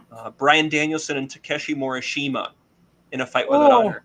After Morishima snapped on Danielson and bludgeoned him in the corner, detached his retina, broke his eye socket, and Danielson came back looking for revenge. And like those things, Roderick Strong versus Eric Stevens, where the two of them fought all over Florida, fought in FIP, fought all over Ring of Honor. Strong attacks Stevens and shaves off his mohawk. And like, again, and that's a Fight Without Honor. Yeah. Like, just using it in lieu of no DQ stipulation is using the term and skipping to the ending. It's like using the survival of the fittest match just as a match.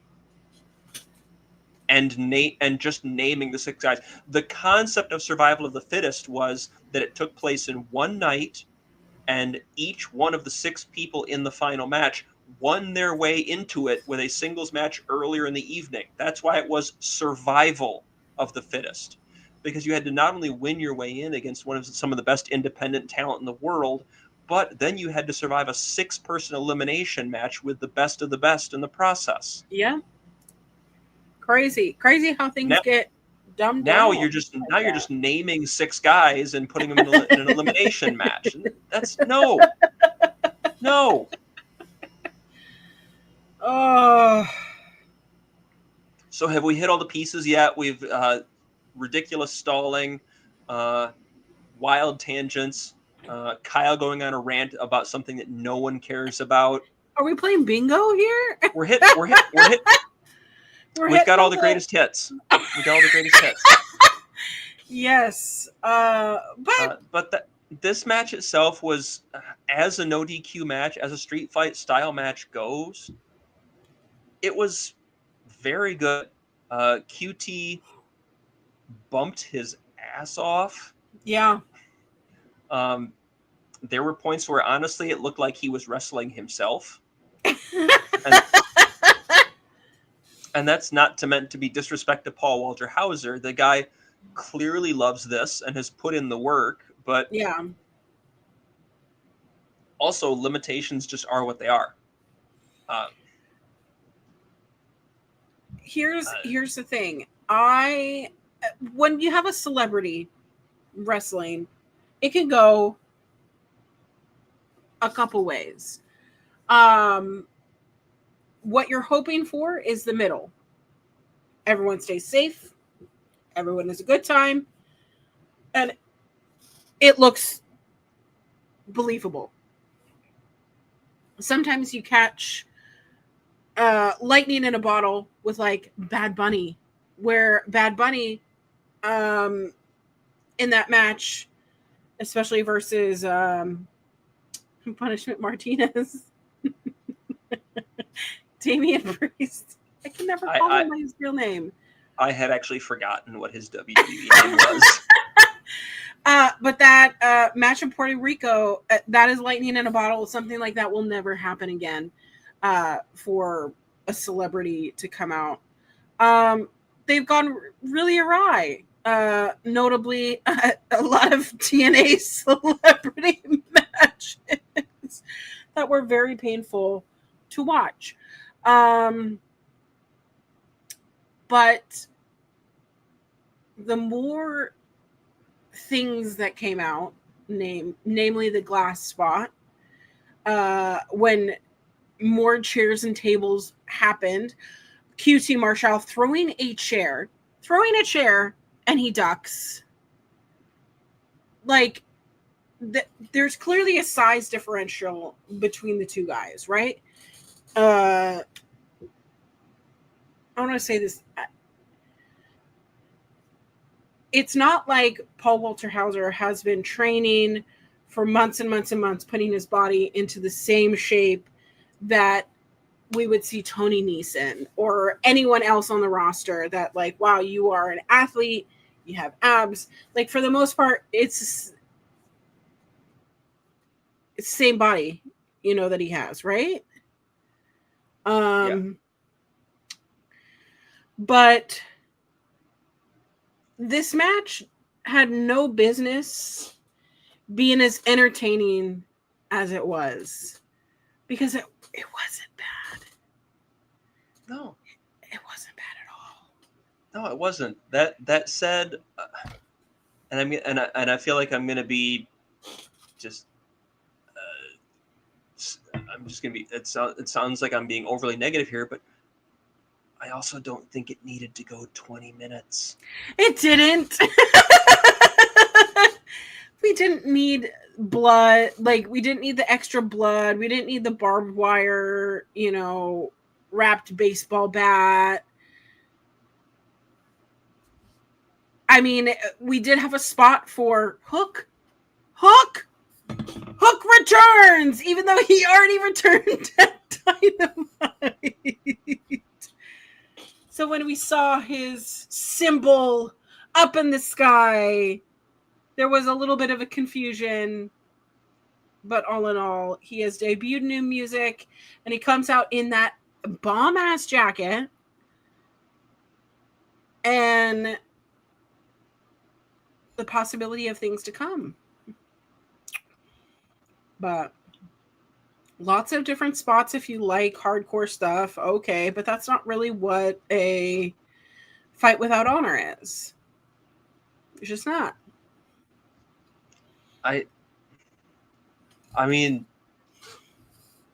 those things are part of it, but they do not define it. Right. Like that. Almost every fight without honor has had all of those things. Heck, the finish to the Bryan Danielson Takeshi Morishima one was not that messy in terms of weapons and things like that.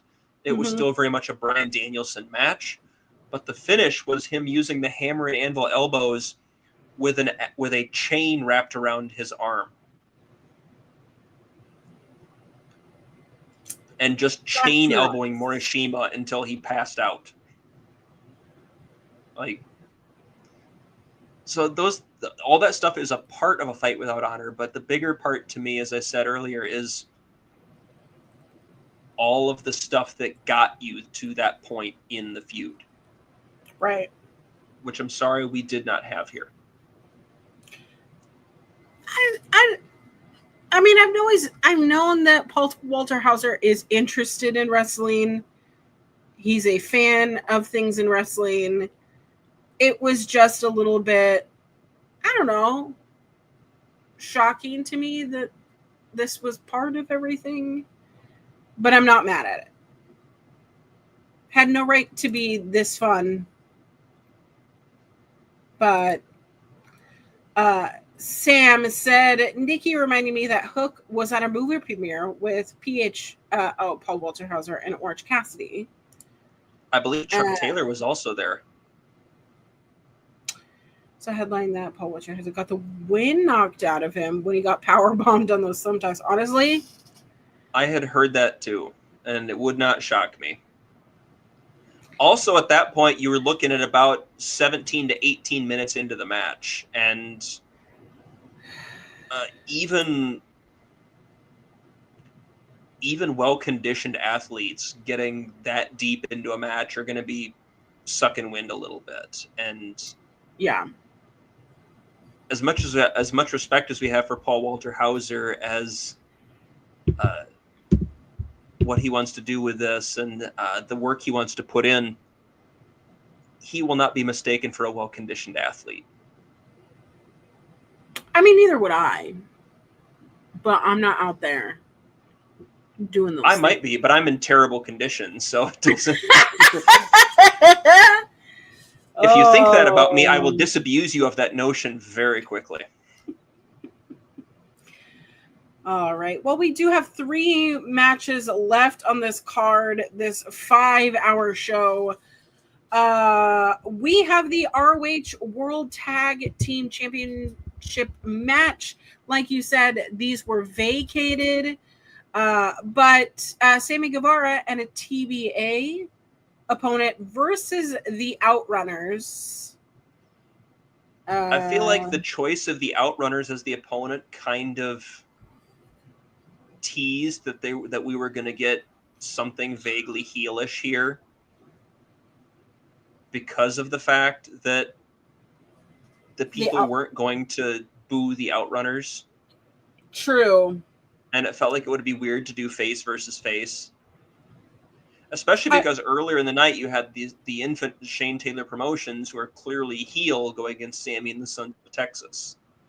So it feels like there was a little bit of foreshadowing there.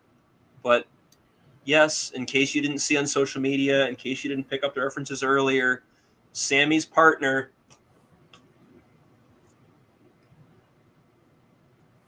Roosh. Roosh. I was a little shocked. I was like, oh, that's who you chose. Lots of speculation. I know that Sammy Guevara in 0 Hour said he didn't want to break the walls down and spoil whoever his mystery partner was. And I immediately went, if it's fucking Chris Jericho, I'm going to be so pissed. Oh, I was going to be furious if it was. But surprisingly, it wasn't a Von Erich. It was Roosh. Which, if I get to choose who's going to be in a tag team with me, I think Roosh is a great option. Yeah. He's kind of scary, you know? But what did you think of this tag match? Well, at first, I was like you, very confused and shocked at Roosh as the partner, and I immediately went, just like Ian did on commentary, like, does this mean Sammy is in with LFI now? And then I thought it to myself, and I went, Sammy actually fits really well in LFI. Because sometimes he can just be a smarmy little jerk, and yeah. I also forget that he is like, because it's not like he's like overtly like has an accent, but I forget often that he he's Hispanic and can fit in, sort of be a mouthpiece. But yeah, that smarmy, dickish quality that he has, it really is so good when he is a heel. The crowd hanging on to every bit, booing Sammy. Sammy sucks. You can't wrestle.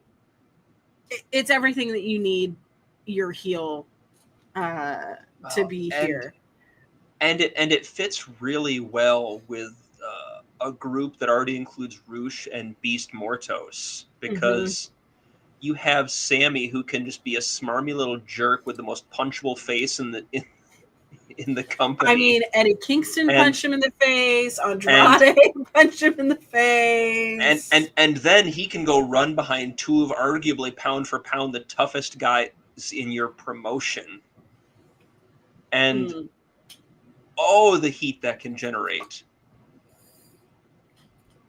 And the fabulous Doc Chris Muller from Bleacher Report was in a discussion with him on Blue Sky on social media, and he said that when he interviewed Sammy like 3 or 4 years ago, he said Sammy told him that he knows he has a face that people want to punch.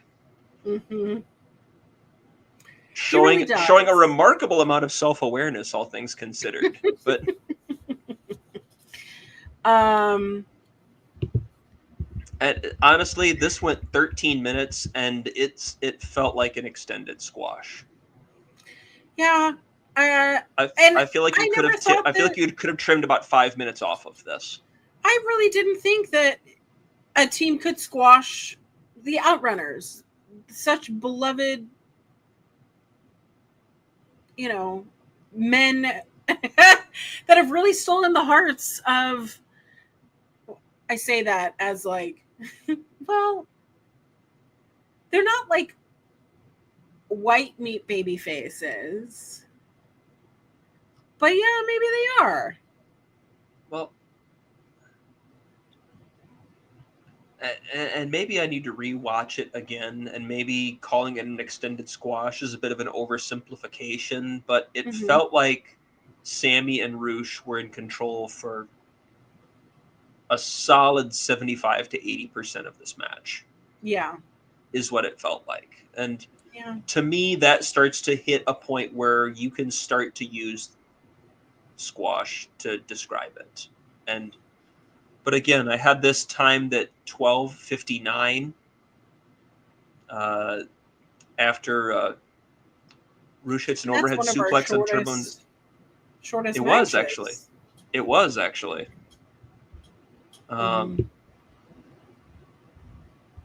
Yeah, I had Premier Athletes and Conglomeration at 12:42.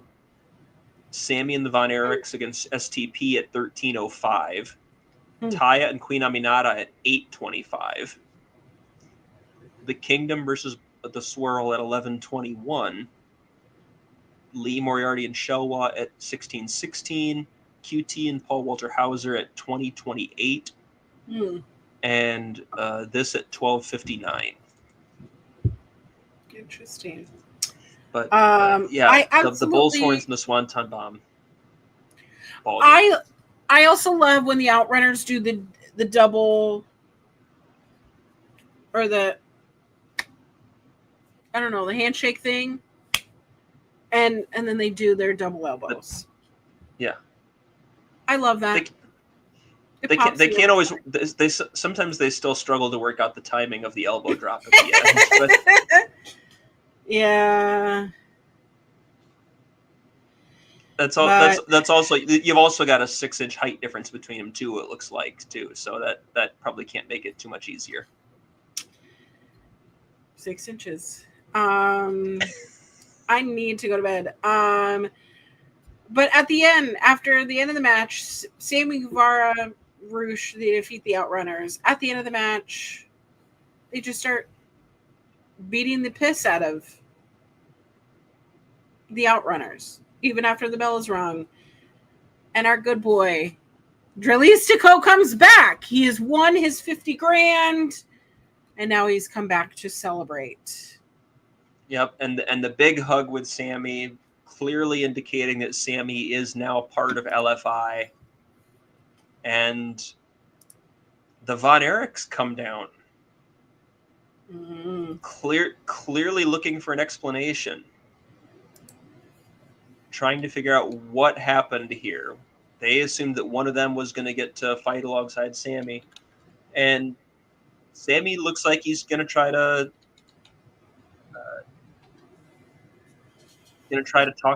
talk things through. He's going to try to lower the temperature a little bit. Nope. Super kick, beat down. LFI stands tall. I mean, would we want anything else? I think it's a solid use of LFI, all things considered. And if they're going to be more ROH exclusive going forward, I would not complain about that at all. Roosh has a long history in ROH, as you know, as a former 2-time ROH world champion. The Beast Mortos is going to be fantastic wherever he goes. He challenged Mark Briscoe for the ROH world title at one point. I think this is a solid matchup, but the problem now becomes you have the clearly heel Sammy and Roosh as your tag team champions, but who's at the top of your division? Blake Christian and Lee Johnson, heel. The Infantry, heel. MXM, heel. Like, all the best teams in your division are heels. You've got the Outrunners. It's so fun being a bad guy, though.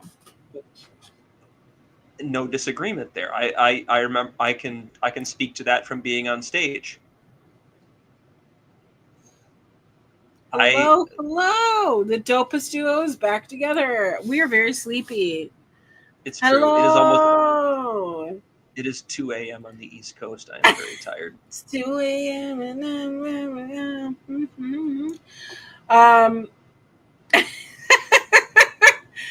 Well, we got 2 matches left. Are you ready? Let's go. We are talking about Bandito men's world versus championship. The men's world championship. Bandito versus Hechicero. I really liked the intro. I know that we've already briefly talked about it, but that intro, the cinematic nature of it, more of that, please. More of that. Let's have fun. I saw somebody on social media go, did Robert Rodriguez direct that? I feel like he's probably out of the price range, but I guess you never know. I guess we'll never know. Oh, my goodness. I did write down a line from Caprice. Everything that Hechicero is, he looks like. What? Big, strong, tough, intimidating, I guess. Big titties. I love it. When Don Callis came out, because of course Don Callis came out, he said, "Yo soy Hechicero." And I said, "Me too? Me, yo soy? Yo también?" Yes. Ian, to his defense, Ian has been trying unsuccessfully to point out for several weeks now that is not the proper anything. But at this point, it's now become enough of a meme unto itself that Don is just going to keep doing it because it's working, because it also lets him be the clueless, cultural appropriating jerk that he is. I did ask my husband, I go, "Is this what I sound like when I speak in Spanish?" And he goes, "No, this is much worse." So at least I'm better than fucking Don Callis. Much nicer hair too. Because I have hair. Oh my god. Well, Kyle, what did you think of this match? I was not prepared for this to go almost 37 minutes. Yeah. I was shocked. It was a phenomenal match. Those of you who are watching this, who did not get to watch Death Before Dishonor yet, I'm not sure why that's the case, but if it's the case, we're still thankful for you regardless. And you can go Yes. watch the show on Ring of Honor's YouTube channel right now, or as soon as you finish watching us, or it's 2 a.m. and maybe do it tomorrow because, oh my God, get some sleep and drink some water. But it is absolutely going to be a match of the year contender. These two, there was striking, there was high flying, there was technical wrestling, there was chain wrestling, there was submission wrestling, there was a little bit of everything in this, and it was tremendous. Do I think you probably could have carved a couple minutes out of it? Probably, but like they did some absolutely insane stuff. I've never seen a vertical suplex on the top of those flat barricades before. Absurd. Hechicero hitting that helicopter off the Oh, apron, woo! which was terrifying. Because like I didn't know if he hit his shoulder, I didn't know if he hit his head, I didn't know he was selling the absolute shit out of it. He just bounced off Hechicero's back. Oh, gross. I loved when Hechicero had obviously been tearing at the mask, and that's been a thing when we've had more and more luchadors showing up on ROH in the last couple of weeks. And Ian has continually pointed out that there is no specific rule in ROH regarding the masks. Whereas in some lucha-based promotions, removing the mask is an automatic disqualification. That's not the case in Ring of Honor. So you saw that with Hechicero, but then when he got control, Bandito started tearing at the mask, and the crowd booed him for it. Crazy. And he relented and like went back to actually wrestling the match. But it was just a very cool moment from that Philadelphia crowd of like, no, we recognize that the mask is sacred and do not F with that. I do like that Hechicero, as his mask started slipping more and more throughout the match, it was more of also a symbolic slipping, because you could tell he started so dominant, right? It's that presumption with being in the Don Callis family, and everything that he is pulling towards Bandito is slipping more and more and more out of his fingers. Everything that he does, Bandito seems to have an answer for. There was a spot where Hechicero went after Bandito's legs, and somehow Bandito popped up and reversed it in the middle of the ring, which is just insane because the size differential. I mean, Hechicero probably has 60, 70 pounds on Bandito, but the power that Bandito possessed, my God. Woo. Yeah, this thing was wild, and it was all over the place. And the last 10 minutes of this were absolutely insane. Like two guys just throwing bombs at each other and somehow getting up. And then you even had Don Callis on commentary, who as much flack as he takes from people, Don is still an excellent color man. Absolutely. Excellent. And you had him on commentary going, I thought it should be over about 10 times for each guy by now. And yet we're still here. And I could not disagree with him at that point in the match. It was like, it probably should have been over several times for both of these men. Mm-hmm. And whether they were in the middle of the ring, outside of the ring, playing on the apron, I felt captivated during the entire match. I liked Bandito versus Takeshita better, but this was still absolutely a match of the year contender.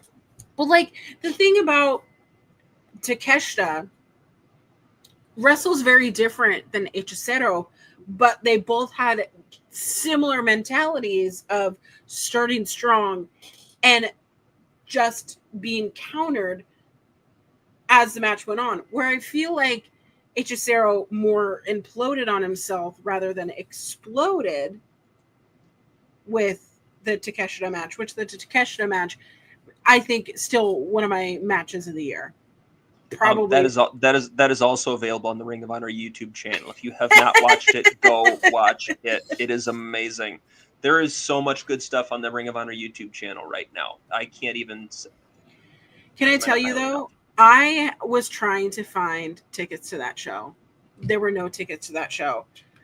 I texted people that I knew inside of AEW, and I said, I need to get in. And they were like, I'm so sorry. All of the tickets. No media tickets, nothing. So I was like, you know what? Fine. It's fine. I won't go. So I had already, my flight was already late. I had already done some exploring in Dallas. So I went and took a nap. Big mistake. Because I got a text. Hey, if you meet me by the side entrance in about 25 minutes, I can get you in. I was sleeping.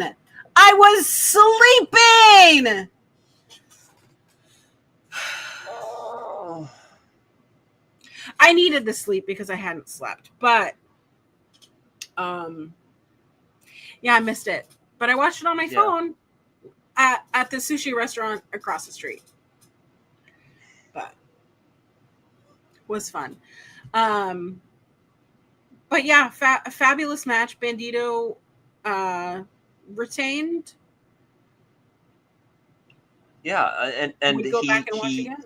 Yeah, he went for the 21 plex. Hechicero countered it, and Bandito sort of adjusted and hit an O'Connor roll, and it turned it into like a chaos theory, and got the pinfall with it,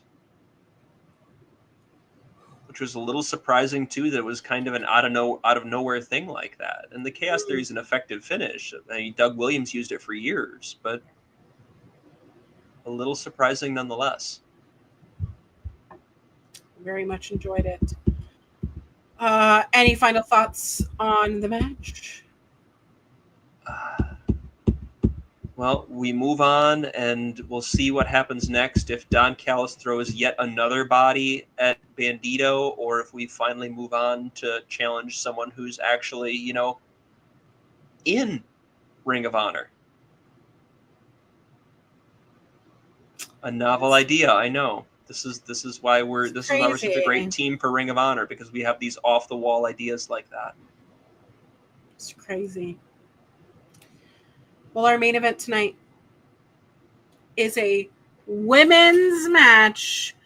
We have Athena versus Mina Shirakawa for the interim Ring of Honor Women's World Television Champion.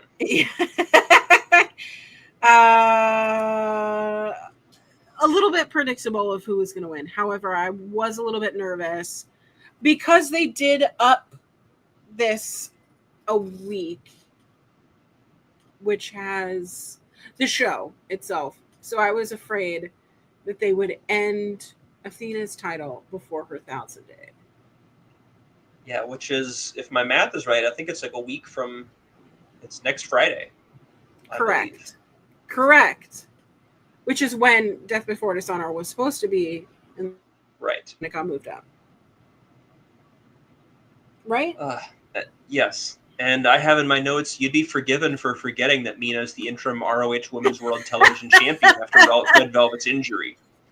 She won the title a month and a half ago at Supercard of Honor in Texas, and then promptly broke her hand the next day during the Casino Gauntlet match. I totally forgot. So, but going into this match, Mina at All In broke her hand, sprained her hand, hurt her hand. The story was that she broke it. Whether or not that's actually the case or that's an exaggeration, like if you fractured it and you say you broke it, that's a thing that people do sometimes. But Interesting. But we see Mina coming back from an injury to her hand, which Athena is going to take advantage of. And what do you know? She took advantage of it at the beginning of this match. Doing anything from hitting her hand to using things on the ring post. Sticking her she stuck her hand where the steps are, just trying to maim her. Rightfully so. That would get anyone to stop, right? yeah, However, Mina was not going to go down without a fight. I was a little bit shocked at the brutality of it at first, because I was like, okay, if this was a legitimate injury and you're going that hard, the mom in me is like, no, stop it, no, stop. Ah! But we do see Athena hurting her own knee by accidentally kicking steel. Yeah, that evened things up tremendously. Like the first 5 minutes of this were all Athena, Right. as she Mina misses a punch on the ring post. Athena bangs it off the announce table, bangs it off the steps, pins it between the steps and drop kicks them, drags it in between the turnbuckle pad and kicks the hell out of the turnbuckle pad. Like, Athena is tearing up the wrist and arm, the hand, the wrist, and the arm of Mina Shirakawa. Goes to the outside, misses a charge and runs into the guardrail. Hit knees first. Then charges to try to kick at Mina, who's sitting in one of the chairs at the corner of the ringside area. Misses again. And, in the span of 15 or 20 seconds, has now really screwed up her leg. And now all of a sudden, we kind of reset. And now we got the bad arm and the bad leg. And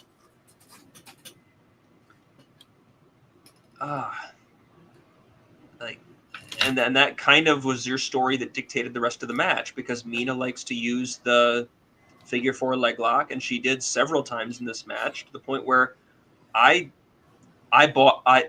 genuinely bought a couple of the figure 4s. Right, because using the leverage of gravity, but also the ring post, nasty work on Mina's part. Nasty work. I was in the midst of almost complaining about, why would you put the world title on your already interim world TV champion? Because that was how much I almost bought that as a finish. Right. When she had locked in one of those figure 4s at like the 20 some odd minute mark, and I was like, are they going to do this? A week short of 1,000 days. Are they going to do this? That's where I was like, oh my God. Also noting that Mina has a move called the Glamorous Driver, notably named after the love of her life, Mariah May, which I don't know what happened to her. She kind of disappeared. But she got her Hollywood ending, and I think that was it.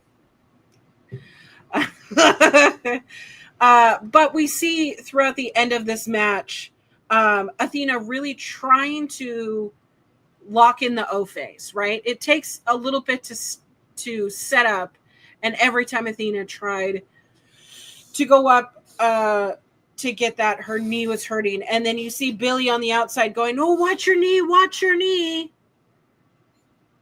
Helpful, And Billy. Thanks. yeah. Also, shout out to the Blue Meanie for being out there. He has not aged at all. Probably has, but I'm not sure. But Well, he got in a lot of trouble for dancing with Mina, though. So that's true.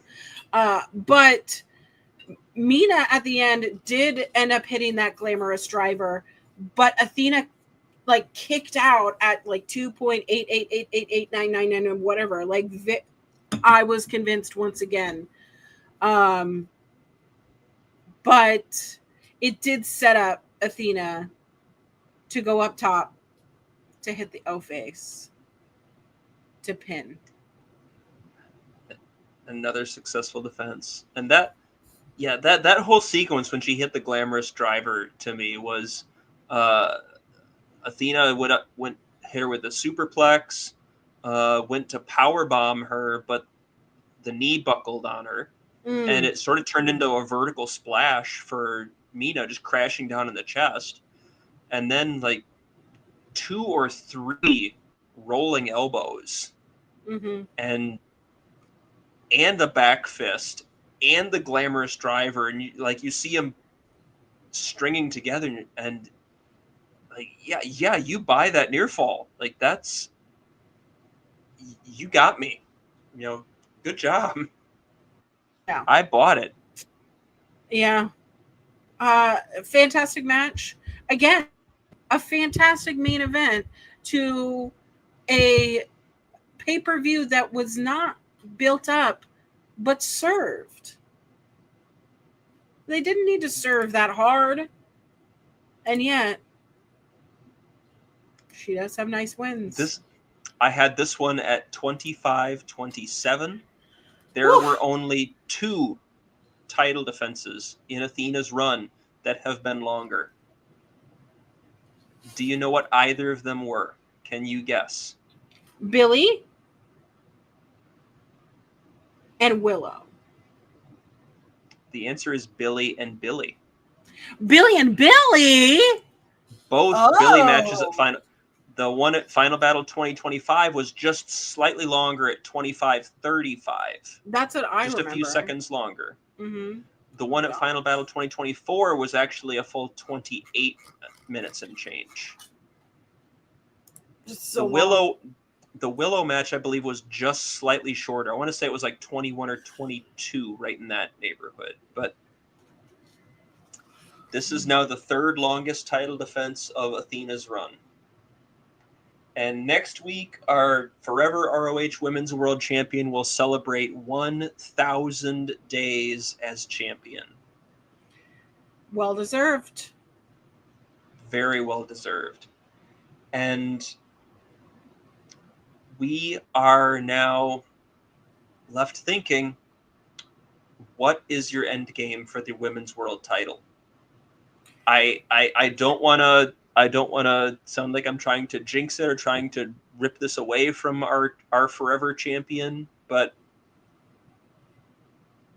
it feels like once she hits 1,000 that it'll be that the title reign is on borrowed time. Are they waiting for Red Velvet to come back to return to Mina? You could, but the problem is then you're coming off of a loss to Red Velvet, which I don't think Tony likes to do based on his booking strategies. I agree. Alex Windsor, you could go back to that. Well, she was very close in her last shot. Mm-hmm. You could play that. I don't think you can get around to Billy Starks again. Right. I don't think you can get there and make it make sense anymore. I think that ship has sailed. But Windsor's a possibility. If she's not winning the pure title tournament, Aminata is a possibility. Mm-hmm. But you also have her on the AEW roster doing her thing with Triangle of Madness, so maybe that's not the best choice to take her out of that story right now. Although that said, I would not complain about Aminata and Tekla on an ROH pay-per-view throwing down for 20 minutes over the women's world title. I would be okay with that. Yeah. But I'm okay with powerful women dominating. I just want it to make sense. there's people that you can, there's women that you can pull and can make work for this. But the problem is now that you've got a reign that has lasted over 1,000 days, and you need to find a way for that story to really feel epic, for it to be the end of this kind of title reign. Agreed. This can't be just a we pulled somebody like a Hikaru Shida out of the AEW roster, and we're just going to throw her in there with no build, and she's going to take the title. No, that's not how this works. This needs to feel really, really important, because that's what you've built this title reign into. That we got time to do it. Hopefully enough time, but if not, Tony, what are we doing? Final battle is December 5th in Columbus, Ohio. I am absolutely debating whether or not I want to go to this, or will be able to go to this. It would be really cool. Well, final thoughts on this very long pay-per-view. 2 hours and 26 minutes of us rambling on. As usual, the pay-per-view delivered. We wouldn't have expected anything less, even with mediocre build. There were a total here. 9 matches on the main card, 4 on the pre-show, 13 matches. When the sun came up over the eastern sky today, there were 6 announced.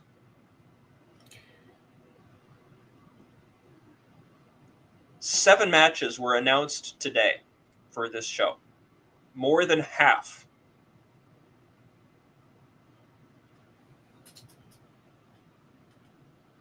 I don't hate that, but I don't love that. I mean, none of the matches that were announced today were of particular consequence necessarily. I mean, you could argue the pure title quarterfinal was, but beyond that, like, nothing was critical. Yeah. But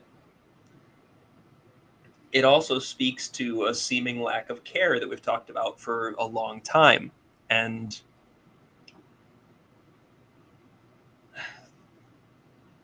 it is what it is. We have roughly 3 months before Final Battle,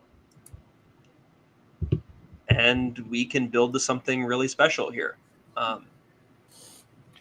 Start putting together your world champion. Start putting together your challenger. I miss the days where you could watch ROH and you could have a pretty good idea in the late spring or early summer.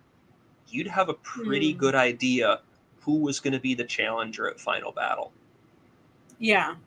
Because you could read the tea leaves and you could see where it was going.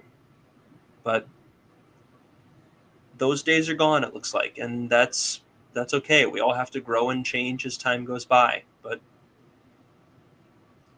give me a good build that makes sense and a show that delivers, and I'm going to be a happy guy. We also have the ROH Women's Pure Championship Tournament to look forward to. They haven't stated when the other matches will happen, but I assume that they will happen maybe in perpetuity with AEW, different things going on. We still have All Out to get through in September. We have four months left of 2025. Have we seen the match of the year so far? So far, my match of the year is Bandito and Takeshita. Okay. Interesting. There's more excellence to come. But with that said, do I know how to do this anymore? Not sure. Give your final plugs there, Kyle. I can be found, as you see right down there, at Kyle K. Sparks on Blue Sky. I do technically still have an account on the Bad Place, but I am generally not there. I desperately need group chat to become a thing on Blue Sky, so I can get out there once and for all. But exactly. I'm on Blue Sky, talking wrestling, live covering shows occasionally when I'm able to. Football season is here. You'll catch me being very excited about the Green Bay Packers trading for Micah Parsons. You'll be catching me talking Michigan State football. You'll catch me talking baseball periodically. A little bit of everything. It's social media. It's what would you expect? Yeah. Anytime that I'm coming on a stream, whether it's here, whether it's a guest spot with anybody else, there aren't very many of those happening right now. I don't think a lot of people really want to hear from me. It's okay. Anything that I'm doing, well, I'll announce there. Give me a follow. We have a lot of fun. And I don't know when this show is coming back or what the plan is. We're going to kind of play that by ear, I imagine. We're going to talk about it. But this was a lot of fun regardless.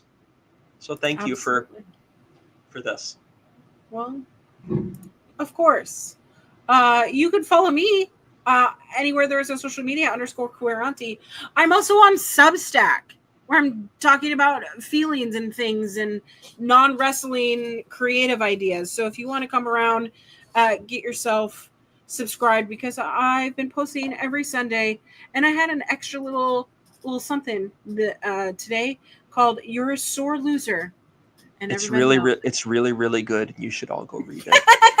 I'll start posting wrestling things on it eventually, but for right now, I'm posting a lot of things that are not wrestling related. I also might post excerpts of this book that I've been writing for the last 10 years. So, but go follow me on all social media. Right now, the Bad Place is not great for my mental health, so I'm trying not to stay on there. But yeah, Blue Sky, get some group combos, because I love to hang out. But while you're here, hi, hello. This is our local establishment. Go ahead and follow us on all social media, as the little buttons above us, like, share, subscribe. Any way that you want to help out the channel, we love you. We're so glad that you're here wherever you're watching us, YouTube, Twitch, Twitter, wherever you want to see us. That's where we'll be, and we love that you stopped by in any capacity. But with that said, go to bed, go the F to sleep, dream about wrestling, and it's gonna be a good day. So enjoy yourself, be kind to others, and we'll see you around the bend. Bye. Happy wrestling, everybody. Happy wrestling! Bye.